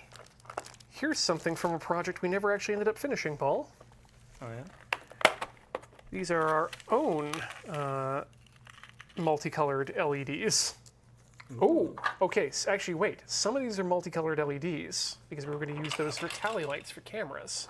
Right. Some of these that have only the 2 posts, these are infrared LEDs Ooh, used for sending infrared codes. cool. Like a remote control or something. Yeah. And then down here, what do we got here that I need to... Okay, we got that cable. Let's add in here as well. Ooh, okay. We're going to move some stuff around. Because these diodes, which are bigger diodes, need to go to the parts bin. Infrared LEDs are one of the ultimately impractical ways of making like a Warhammer like trackable models set. You put infrared LEDs and then have them blink in different patterns so that you can differentiate between the different things and then use the LED to Now, is that an LED? to track the That's location. absolutely an LED. And did we determine what these were? I think those, if they're not incandescents, they are LED, so I'd put them in the same Alright. bin, to be honest. They look like it. But Alex, I suggest you get yourself a set of these little guys. What the hell is that? So these are handy, these are grippers, which you can use then to either, if you change out the end, you can plug them into your multimeter. But what they do, where is a chip that's useful? Aha! Here we go. So let's say you want to use both your hands on something, but you don't have access to them. Okay. Little grippers come out of the end there. What? Just the tiniest little teeth. Stick them around Oh the my pin. god, you're going to tell me that conducts electricity Yep. down. What the hell? And so- That's very cool. And so if you're unlucky, sometimes you can end up just connecting these directly to a single pin on a chip that's already been soldered to a motherboard. Awkward. Yeah, very awkward when you break your BIOS chip and you need to replace it and flash it with a new one. How much stuff is being thrown out versus put in bins? We've been sort of like... Very little has been thrown out. Well, but we have been throwing things out, and I think that that's important. It's like learning to dispose of stuff is healthy. Mm-hmm. I mean, the sheer terror of becoming a hoarder is maybe, a driving force behind that. And it's probably an unfair one. And let's look, we haven't thrown anything out that shouldn't have gone to a thrift or a Goodwill anyway. Yeah, we threw out actual garbage. Yeah, there's, you gotta, when you're going through these sorts of situations of sorting, you need to understand what you're keeping, what is garbage, and what has value that you don't want. And if it has value, then you need to make the other hard decision of, am I going to try and extract the value for myself, or am I just going to make it go away? I definitely do that calculus when I'm trying to obtain new tools, because you'll find ones that are kind of like schmunged up, and you have to sort of evaluate them as to like, am I going to be able to get enough usability out of this? First question. Like, How often am I it's going like, to use this? can this be restored? And then, should this be restored? Because it's like, how much work is it going to take to put this back into service? Have we talked about resistor code? We have not yet today. Might as well. Now, what's very cool about resistor code is that it came up, and I still haven't memorized it, but It's how tech people at parties show what they're like up for. hanky code is that's really funny.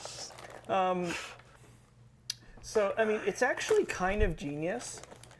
It's like, how do you print numerals on a component that's the size of a grain of rice? Well, The answer is, well, wait 20 years. But before you can do that, but before you can do that, you print colored bands on it that denote the numerals corresponding to its resistance. So there's a chart that lists what each color band represents. And I encountered it working in Showtech because we used resistor code to label all of our cables. It was actually for really length? useful, yeah. That's really useful, yeah. Right? It's a great idea, yeah.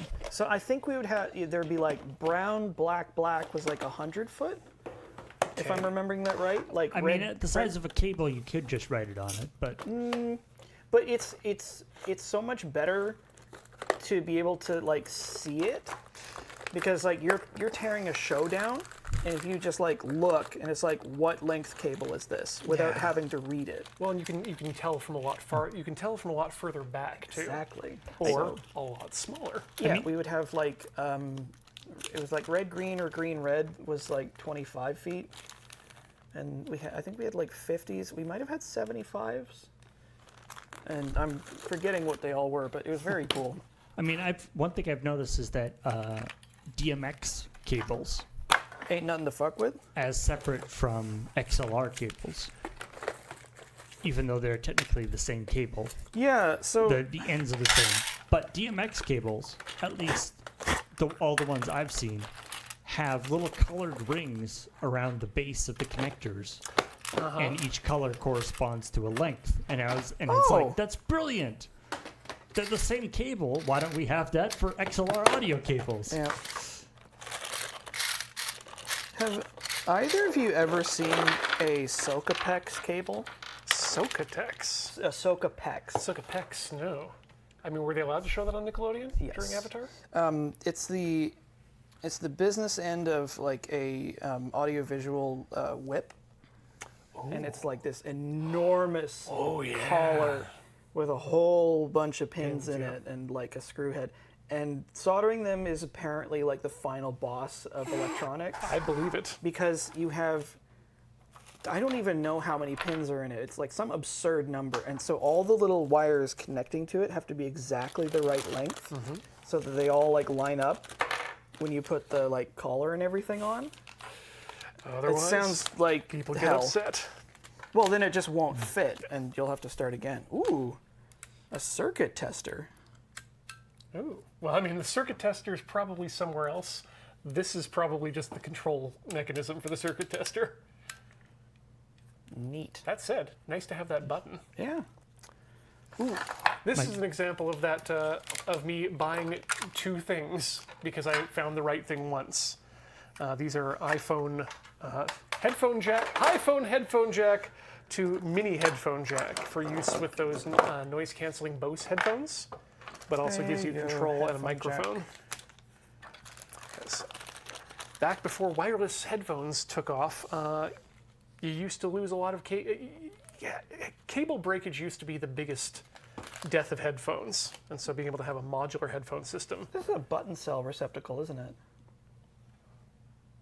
I think so. Yeah, that's what it looks like. So that might be like a, what is it, CR3045 or whatever the fuck they're called? 232? No, that's the serial. I don't remember. This is the microphone for. Oh, it comes out here. That's actually super handy. This is a kazoo microphone. Oh, right. I remember when you had the electric kazoo and it was so loud. Yes. They had to pull you like way down on the board. There's really no point to it too, because you could do it through the microphones, or you could do it through the through the board. But then you'd have to turn down the microphones anyway, because the kazoo's too loud by itself. Wee. What are these? Again, those are, I think, variable resistors. Variable resistors. Yeah. Used for just tuning bits. Despite the nice thing with the DMX cables having the color things, I will never not be infuriated by the whole 3-pin and 5-pin DMX. Specifically because there is literally no difference. The 2 extra pins in 5-pin DMX are officially not used. Just not used? Oh, wait, what? So they're like they're like serial ports then. They are occasionally used in proprietary setups. But according to the spec, the extra 2 pins in 5-pin DMX are not used. That's really irritating. Yeah, no, And yet we're stuck with them. that is just like serial, because DB9, most serial ports you'll find are DB9s or the circular ones, which I can't remember now. But the protocol, the RS-232 protocol, only needs 3 wires, and the original spec had the connector on the 25-pin DB connector. Please inspect that closely. That's a lovely switch. It's a sandwich. Oh yeah, Isn't that wild? bread Looks more like a hot dog to me. down the end there. Yeah, it's this must be a very old toggle switch, because the base of it is a whole bunch of, I mean, whatever PCBs are made out of, like sandwiched together. What are PCBs made out of? Fiberglass board, if I recall correctly. Of course they are. Yeah, it's a special kind of fiberglass. This is something I recommend any nerd have in their back pocket. It is just a USB to audio device, in case you need to bypass your internal sound card for whatever reason. Your sound card is bypassed perfectly. Again, in the realm of cursed cables, I remember, because again, you see them all sorts of weird things for proprietary things. Like, we had kicking around like just a cable that was USB on one end and XLR on the other end, That's Yep, that's for power. and it was just like, what is this? Is this just a really is this real life? a really misguided attempt to make a audio capture cable? Like, what happened here? Oh baby. So the worst one of those I've found was a a fuse holder. Whoop. Nice. A glass fuse holder. Is it not blown? It looks like it's good. Like these, well, they don't explode, but they like melt. Easy way to tell. They turn on your continuity tester. Yeah, all right. This terrible cable was at the where was it? Sorry. Hotel I was staying at in Japan. And on one side, it had USB. That would go to a Y connector, which one side had the standard connector for all the Japanese cell phones that are not iPhones and not Android. And then the other end of the wire connector had a mini jack on it with a screw connection. Okay. So connected in there was a mini jack to Apple Lightning cable, which sounds like the best way to ruin some device. Either the phone itself by plugging it into the wrong power, or plugging the Lightning into the power and then plugging that headphone jack into something that's a headphone jack as opposed to power. It is that interesting idea of like, when you start getting down into things with, especially with the like TRS headphone jacks, or you also see it with like with Ethernet jacks and stuff, where it's like, yes, there is the protocol, but also this is just wire, right? So like you had with that HDMI cable, breakout cable, right? Where Yeah. you're sort of like, it's like, yes, there's the whole protocol and stuff, but you can also just use it however you want. Yep, it's You shouldn't do that usually, but well. sometimes that's the best way to do it. You shouldn't put it in a place where people are going to expect it to work. I mean, you of course, we on Tinker Tailor previously we saw you having that cursed double-ended USB cable. Yes. The both ends were A. Oh. Have you ever encountered a suicide cable in the wild? No. The ones that like these poor hardware people have to put up signs saying, "We will not make one of these for you, you dumbasses." This is Just plugs on both ends? Yeah, it's male on both ends. Yeah. And there are reasons for it to exist, but none that most people should have. Yeah, it's the kind of thing that like a professional electrician with lots of experience has like under lock and key in their kit for the rare occasion when they would, need it.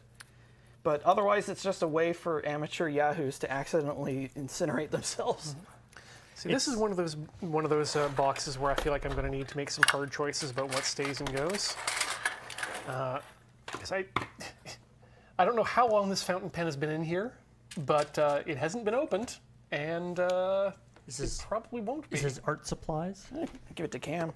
This is the writing one, and I've kind of tried to.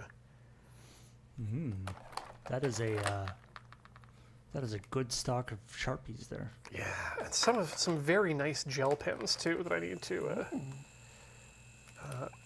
put into the. Do you have any Posca paint markers? If not, why not?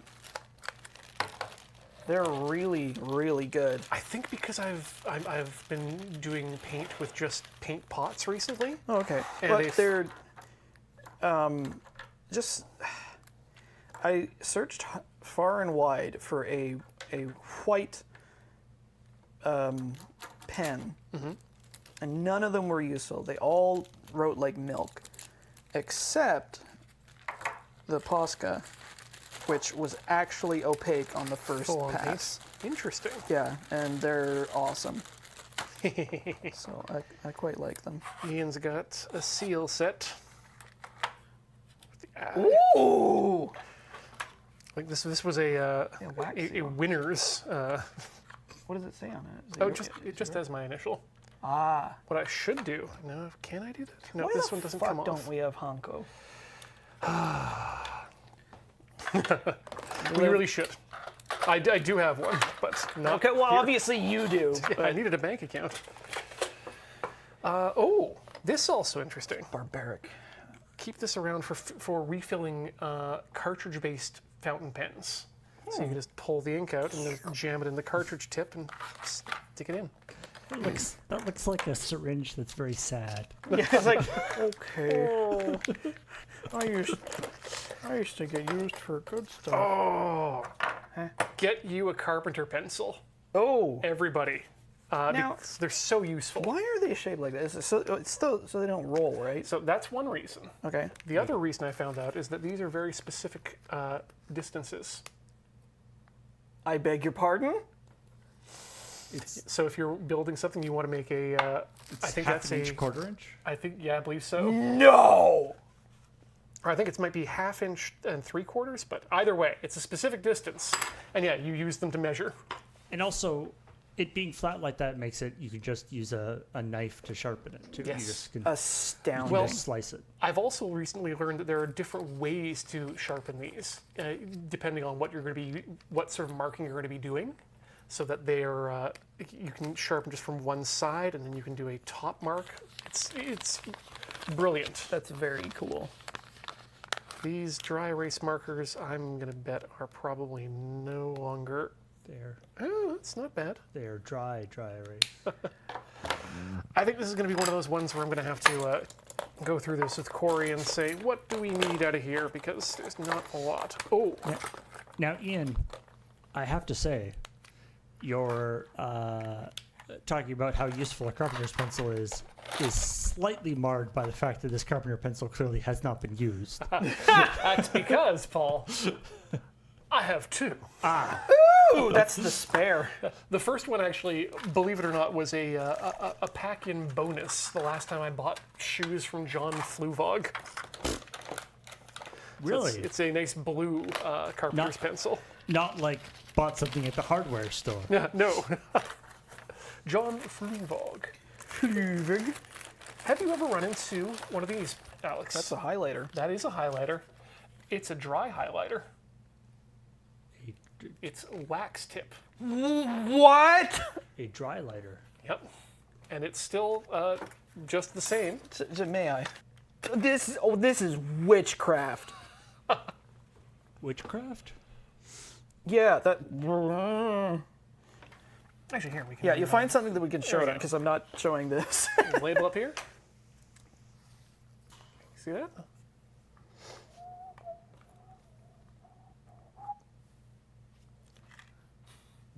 Just a piece of wax. That's why this kind of hobby stuff is always fascinating to me. Is like every day I find a new thing that I had no idea existed.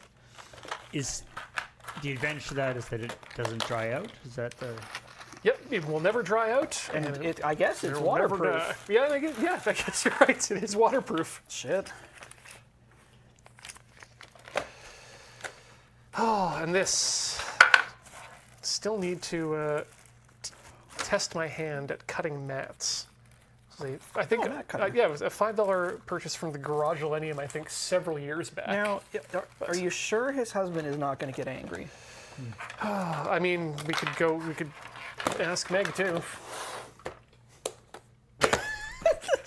We do have a couple of mats. It's a universal mat cutter. So. Yeah.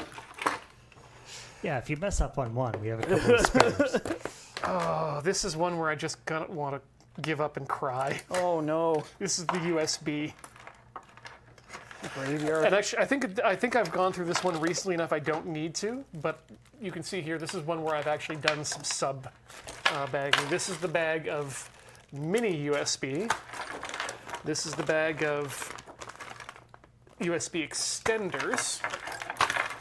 This is just a long USB. A to B. You don't see those much anymore these days, but when you need them, you need Yeah, them. you're just like, oh, I can't hook up my dumbass printer scanner because I don't have an A to B. Yep. Because no one in their right mind uses those. I mean, they were used a lot. USB-C. I'm slowly getting into the USB-C lifestyle. Ooh. Keep around a Western Digital weird USB to USB 3.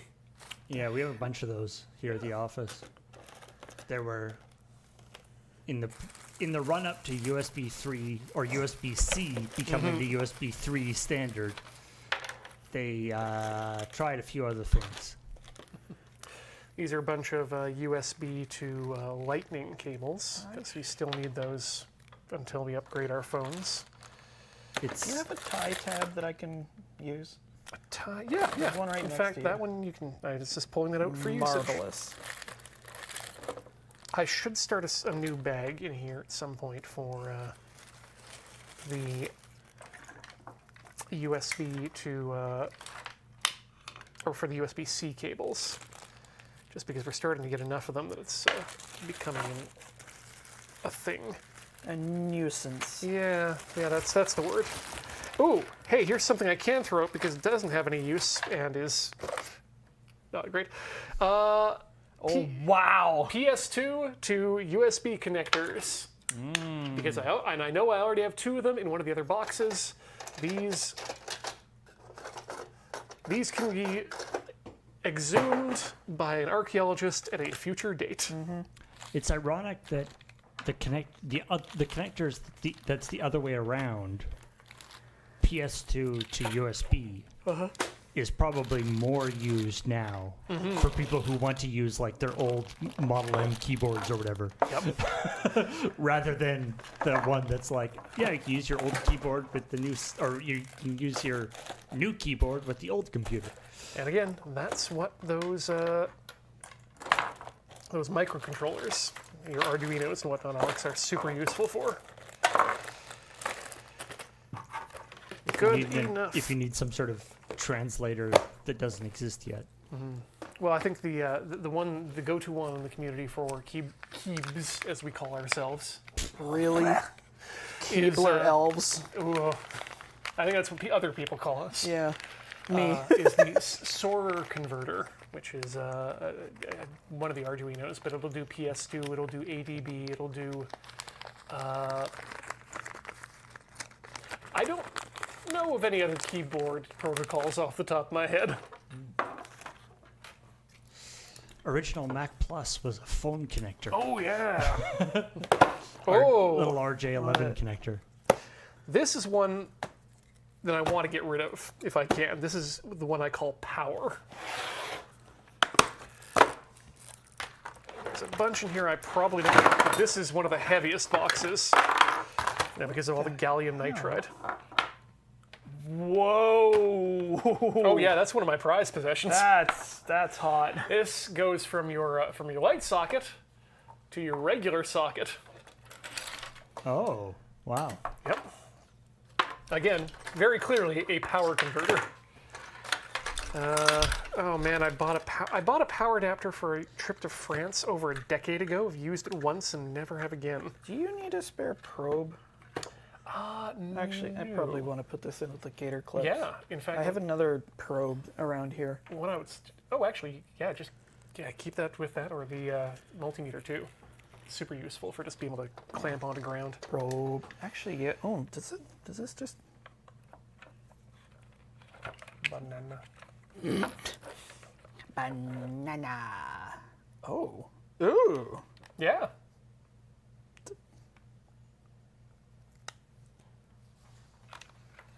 Is Alex continuous?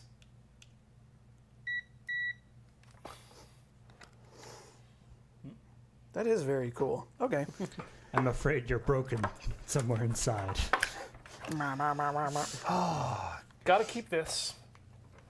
Yep. Not only is it an Apple Power brick that runs at... How much am I going to get out of this? What is that?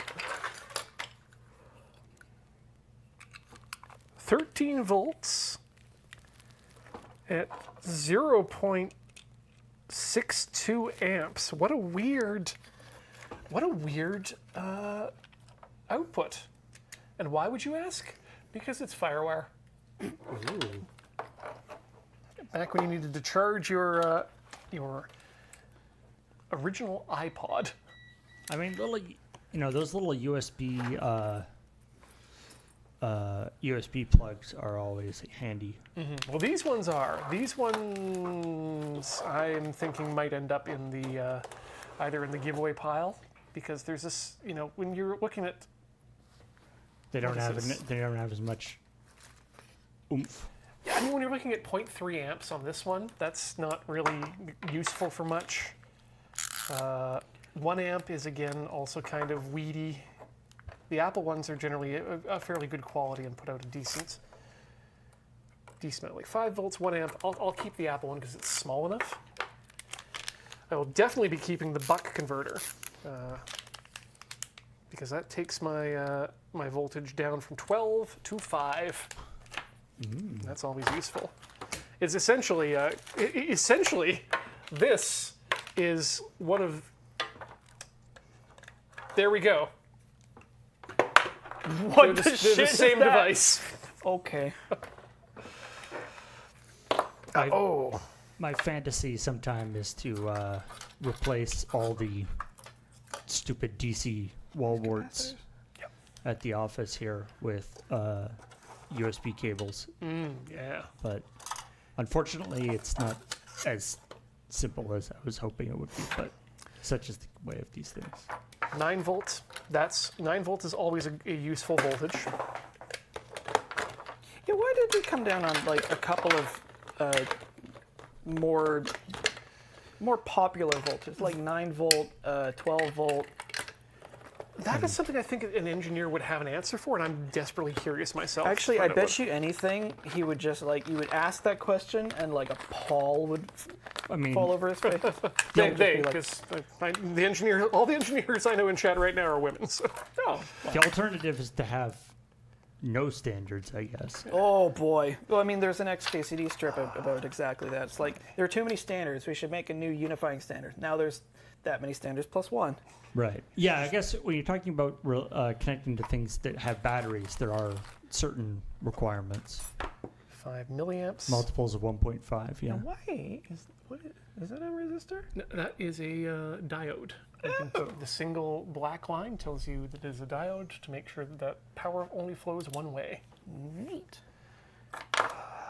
Definitely need these cables, What the hell is this? because you never know when you need a long power adapter. This might be another buzzer, I think. Oh, maybe. Let's.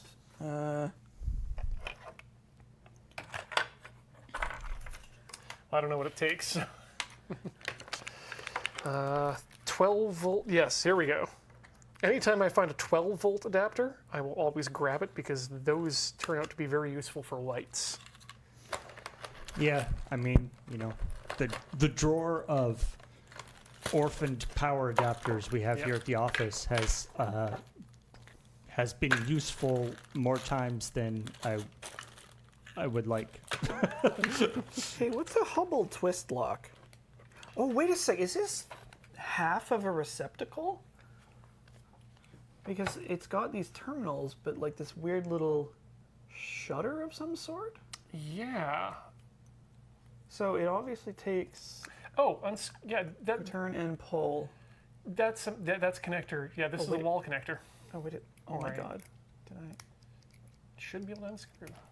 Yeah. There you go. Whoa.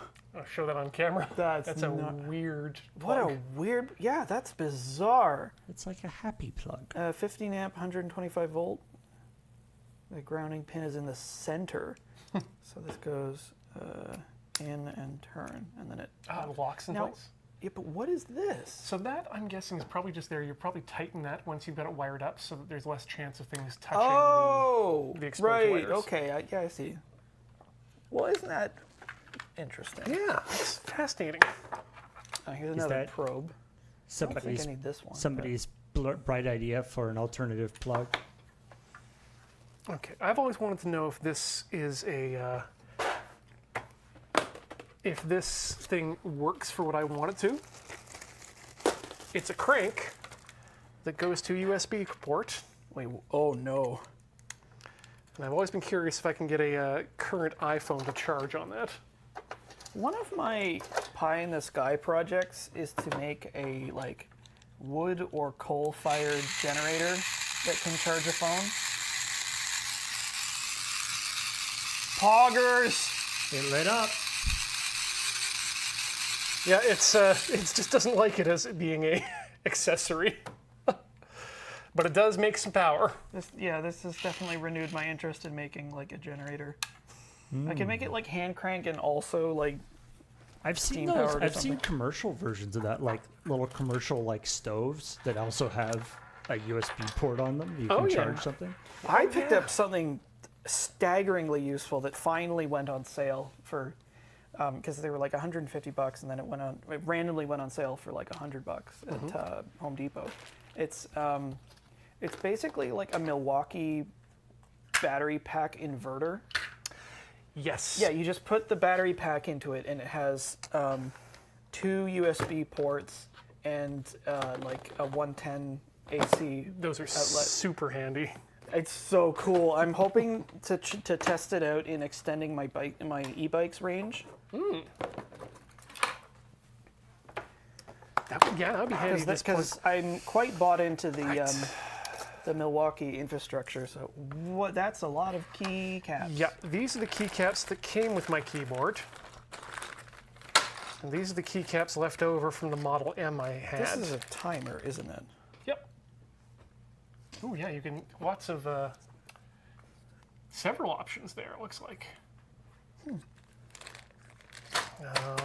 So yeah, this is my keyboard. Spare parts for the bucking springs. And these are F keys for Cherry. Yeah, I need to definitely sort these out between the two. Oh, speaking of ancient cables, Those ends are some good fun from the old IBM days. What? Like that looks like an Ethernet cable almost. And that's a DIN something cable? Yep, isn't that's it? big DIN. And these little things, more valuable to ancient Mac heads than gold, the iMate. But at least before the microcontroller versions were available for converting old ADB cables into USB. Those are stabilizers. I'm now having the awkward experience of needing one of those small bags I threw away. Oh, here we go. This is a numpad that I haven't yet built yet, that came as an extra for an old keyboard that I built myself. And I need to just make sure to get all of the... I need to choose some switches for it. And then I can just and then make a case. But 17 key numpad. But what I love about it is these re-legendable cherry keys, which have the cherry cross in the back. There's no difference in the coloration on PCBs, is there? It's an aesthetic choice. Now, why did they go with green for so many of them? Unknown. Because Contrast against the gold. That for would the- make sense, yeah. yeah, no, that's For the circuit traces. I don't know if that's true, but Hey, it's a good guess. cheap dye. There we go. That That's makes the most one. sense, yeah. But yeah, all the cool hackers use black these days. The blackers. Oh, it's a transformer. Yeah. What's its name? LSA12119-PT. Not one of the popular transformers. Risk of electrical shock. Core is not grounded. Disconnect power before servicing. You can turn these into electromagnets sometimes. robot in disguise. What do you disguised as? A transformer. Yeah. That's what you are. That's not a good I disguise. think this is another transformer, What? but it has a bunch of other schmo. Oh yeah, and a big old fuse on it. Yeah. That's part of a power supply, it looks like. Yep. This is probably part of the thing that I scrapped. Oh, and this is a project I've wanted to get back on. I had a Commodore 64 a while back, or VIC-20 rather. Ooh. But I didn't want to keep the computer, so I just pulled all the keys off of it. But the cross connector on the Commodore keys is slightly bigger than the cross connector for Cherry switches. So I know that you might even be able to now buy adapters for that, but I'll need to look into that. I am absolutely starting to wind down my keycap or my keyboard collection. Good for you.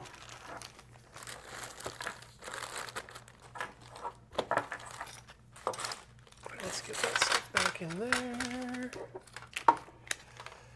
Buck converter stays up. Wait, why is the buck converter here?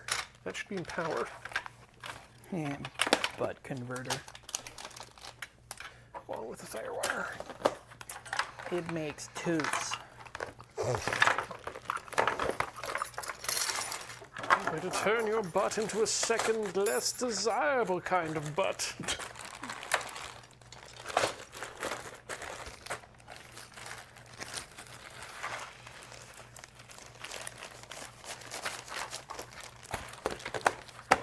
Well, that's unfortunate. I couldn't make more out of that. Oh boy, this is also my least favorite. I won't be dumping this one upside down. Those are. What? Oh, those all hard drives? This is the media. Media. Hey, look, 6 gigabyte warranty return hard drive and a 4 gigabyte warranty return hard drive. Is that like blank media? Yes. Yeah, unused currently. I got a 1 terabyte. I mean, this looks pretty sorted. But 6 and 6. Okay. Okay. So these two drives are from my NAS, and I can tell that because I've got them labeled with a date. So these are ones that hadn't failed yet in my in the last round of failures, but I'm keeping them around in case I need to do a large backup, I guess, I think is the idea. They haven't failed, but presumably they have been well used. Yeah, so you don't really want to put them into a new thing. Yeah, they're vintage 2019 December. So they've got some life left in them, but not enough that I'd be willing to put them into anything where I'd desire stability. 32 gigabyte SSD. I think I used that for a media server at one point in the past. Some CD-ROM cable, IDE. 16 gigabyte flash. These, I really need to get rid of a bunch of these. Oh. Well, 512 and 8 gigabytes and 2 gigabytes are too small to be useful for most things. The 16's still pretty good, but... And then 128 there, backup. This is something I did a while back that was a really good idea when I was doing a lot more OS work, was just having a lanyard with removable drives for each OS that I'm currently using. Oh, that's cool. So I've got one for Windows 10, one for Arch Linux, and one for Mac OS 10. Unfortunately, Mac OS has now gotten big enough that these sticks are inappropriate size for that. So that's not there. And I mean, it was some Gundam merchandise. When I was living in Japan, I had to pick it up. Hey, Legend of Galactic Heroes, the game. And then we've got a stack of CDRs in here for God knows when the last time it was that I needed a CD, and God knows when the next time it will be, but You'll get the CDs nuts. would much rather have a CD on hand than have to go buy a spindle or box from London Drugs nearby. Ooh, this was a system drive. I can tell because it's got the drive name on it. Is it Elysium. Is it weird to anybody else watching that we get a place called London Drugs is a computer store and a drugstore and a camera store? They also sell grocery stuff Yeah, now. dry goods. They've become like a medium box store. And it's also it's a pharmacy. Yeah. Well, I did say drugstore. Right, yeah. Here we go. A chemist, if you will. I'll just pop round the chemist and get some saltpeter. This is my salvage parts Ew. box. The parts that didn't belong anywhere else, like this electrical wire. Okay. Okay. Here's the back when I was on Tinker Tailor changing the my turntable. I kept the old parts from that in case I want to reverse the procedure of Since connection. when do they have clear That's impression labels? amazing. That is amazing. I don't know if you can get this, but I've been stripping off all these label maker the old-fashioned kind of types, and this one is printed on a clear material. And I guess the sort of these have a very specific aesthetic that I like. They're unfortunately no good for me here because it's all nonsense to my eye. But This is kind of my box of shame here too, and I'm wishing I think I need to make some changes to how things are put together, because this needs to go in PC internals, because that's all PC screws. embossing, that's the word I was groping for. Here's another one. Wow. I think this board is a salvage board or spare that we had for the device. I'll probably never get a chance to show this on Tinker Tailor because there's not really much reason to bring it in, but a small mod that I was quite proud of was I have a Lortone rock tumbler that I use mainly for polishing, and I added a switch. Cool. They have no power button. It's plug in, plug out. Yeah, which sort of makes sense, but also it's just like, come on, guys. speaking of PIDs, here's one. This is one. Oh yeah, there we go. Yeah, this is one I purchased for when my kegerators in standard refrigeration controls were failing. So I decided to just replace it with a PID, and it worked great for another few months. And then there was a pinhole leak in the refrigerant, and that kind of killed it forever. So that so I've got a PID hanging around waiting for the next project that needs that. Bunch of screws. Oh, there's this cheeky secret little resistor left. Oh, there's another one. I can't remember what this was, but it's got a remote control. And I kept it around because it charges via magnets. What? On these. So the USB cable terminates in this magnetic end here. Huh. And that way you can make it a waterproof device. Ooh.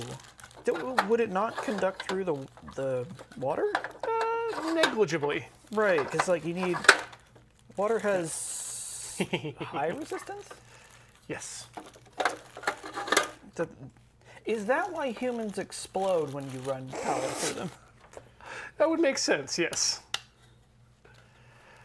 God. This board... Oh, wow. This is my old... yeah, this was what used to drive my 3D printer before, again, I replaced it completely. Because it let the magic smoke out on its own. That's one of... I think that's so charming. Oh. The magic smoke. Here we go. This is just sitting in here. What? One of these things is not like the other. So the intent here is to crack this open and replace the internals with a Raspberry Pi. Oh man. And then basically make this into a little Nintendo emulator that's you can then just that's cool. plug in that way. Okay, so not as much shame as I thought in here.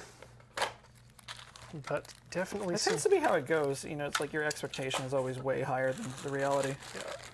Definitely, I think I need to consolidate parts and salvage parts into 2 different bins. Yeah. Yeah, that goes in computer internals. This goes in... These are the... Oh, yeah.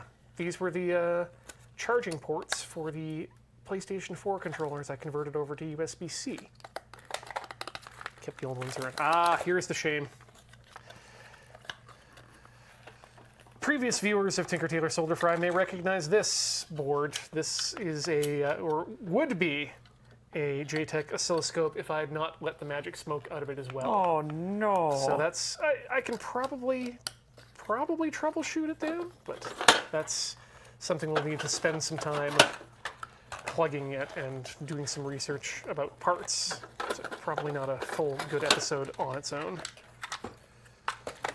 It must be re-smoked. This was an old electroluminescent panel from an eMate that I disassembled a long time ago and regretted doing so. Oh, what? eMate. It was Apple's laptop-like device that ran on the Newton operating system. Oh, is it like a precursor to the iPad? Kind of, but more like a precursor to the iBook. And this is a funny little device that I used as a test bed for the Button Mark V, which is a Actually, you know what? I can just do this. induction charging pad that terminates in a USB-C port. The idea being that you just open up your phone, push this out, and plug the USB-C port into the bottom of your phone, and leave this on the inside of the case, and you can have wireless charging. Cool. But now all phones have wireless charging, so... Wait, what? Well, most phones have wireless charging these days. Huh. It's become kind of par for the course. Nikola Tesla would be so proud. Qi charging. I really wish iPads had wireless charging. Like, I get that they require more power and stuff, but... They should still be able to charge. But, like, you know, I put it beside my bed at night, and, you know, it's got all night to charge. So even if it's charging really slowly, it would be fine. And it would just be nice to just be able to put it down on the table rather than having to dig out the cable and plug it in each time. Network. This one is probably a bin that I can probably just get rid of and transfer these over to other places because I don't Well, you do need a few cables every now and then, and sometimes you do need the crossover cable. Ah, yes. But we also got in here, just for random, in case I need another router at some point, an Apple Airport Express, which was great. I definitely heard that as Airport Express. Well, they were great for several reasons. The two I was most happy with was an Ethernet port, which meant you didn't have to run these on wireless if you didn't want to. And then the other thing was this speaker port, so that you could run. Back before Sonos was a thing, Apple users got to use AirPlay to stream their audio from their computers to these Airport Expresses, and you can hook up nice speakers to them. Here we go. Here's the computer internal box with FireWire card. Oh man. Hey, remember that cable you threw at Alex? Ugh. We can double up on them here. Neat. Except I'm going to hang on to these for one more generation, I think. Yeah, I think I can probably get that kind of stuff from people I know. Yeah. More screws.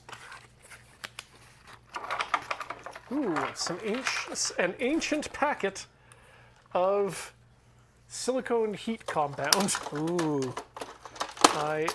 What flavor is it? Probably not Oh. worthwhile. It's still pliable, but I think I've got just one more left in this, in the high-density cryo paste from CryoRig. Oh, and an eSATA port, which is always useful to have. SATA. Oh, and something that we don't use often anymore. This was a header to PCI just back port for digital audio out. And what's special about this one is it gives you the RCA digital audio in addition to the optical, which for me was important because the speaker system I had only had one optical audio port, but it also had a secondary coax digital audio SPDIF port. So I was able to actually hook up two different, I think it was the Xbox and the PC.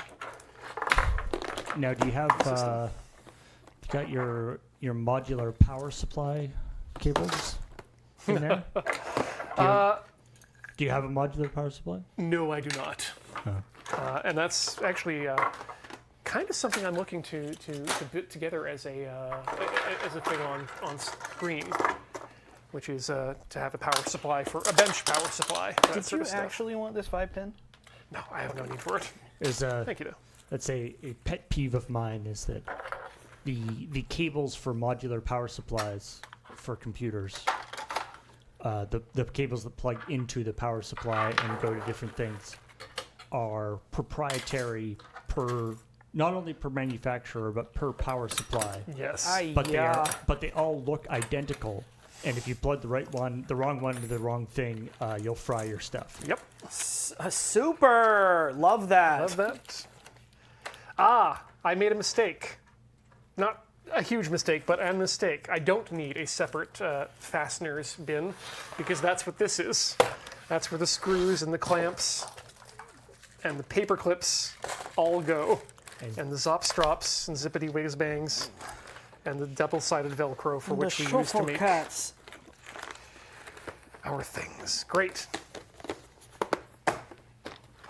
Two more. Batteries, you do not need to, well, it's a battery collection. What more do we need? Other than, these are handy little things that you can get from the dollar store.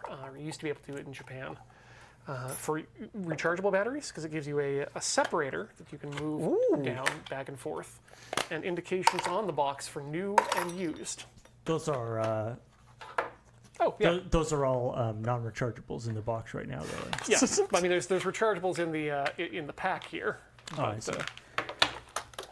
These are all non-rechargeable. It's Kirkland AA's and a Princess Auto assortment of coin cells. Holy crap! And a Princess Auto pack of, the 3-volt lithiums, the CR 2032s. Oh, those are handy to have. And a few, bunch of Corey's hair. What the hell? Don't know how that got there. And we'll put the... She's been into the batteries. Okay. Double A's go on top. Ooh, cookie. And last two here. This one is... Wait, fasteners. We already did fasteners. Great. Last tub is stationary, which is all the non-writing implements. You'll get a kick out of this. Oh. That is my grandfather's carpentry rule. What a beaut. Yeah, Made in Canada. Oh, it's a Stanley made in Canada. Yep. And it opens up in multiple directions. Very gingerly going to open Yeah, this. please. Got some envelopes in here. Oh, good. I get to share something fun. That is beauty. Wow, I didn't realize I had a thank you card in here that I'd made. I should really use more of these. But this is something I made up for a friend's birthday a few years ago.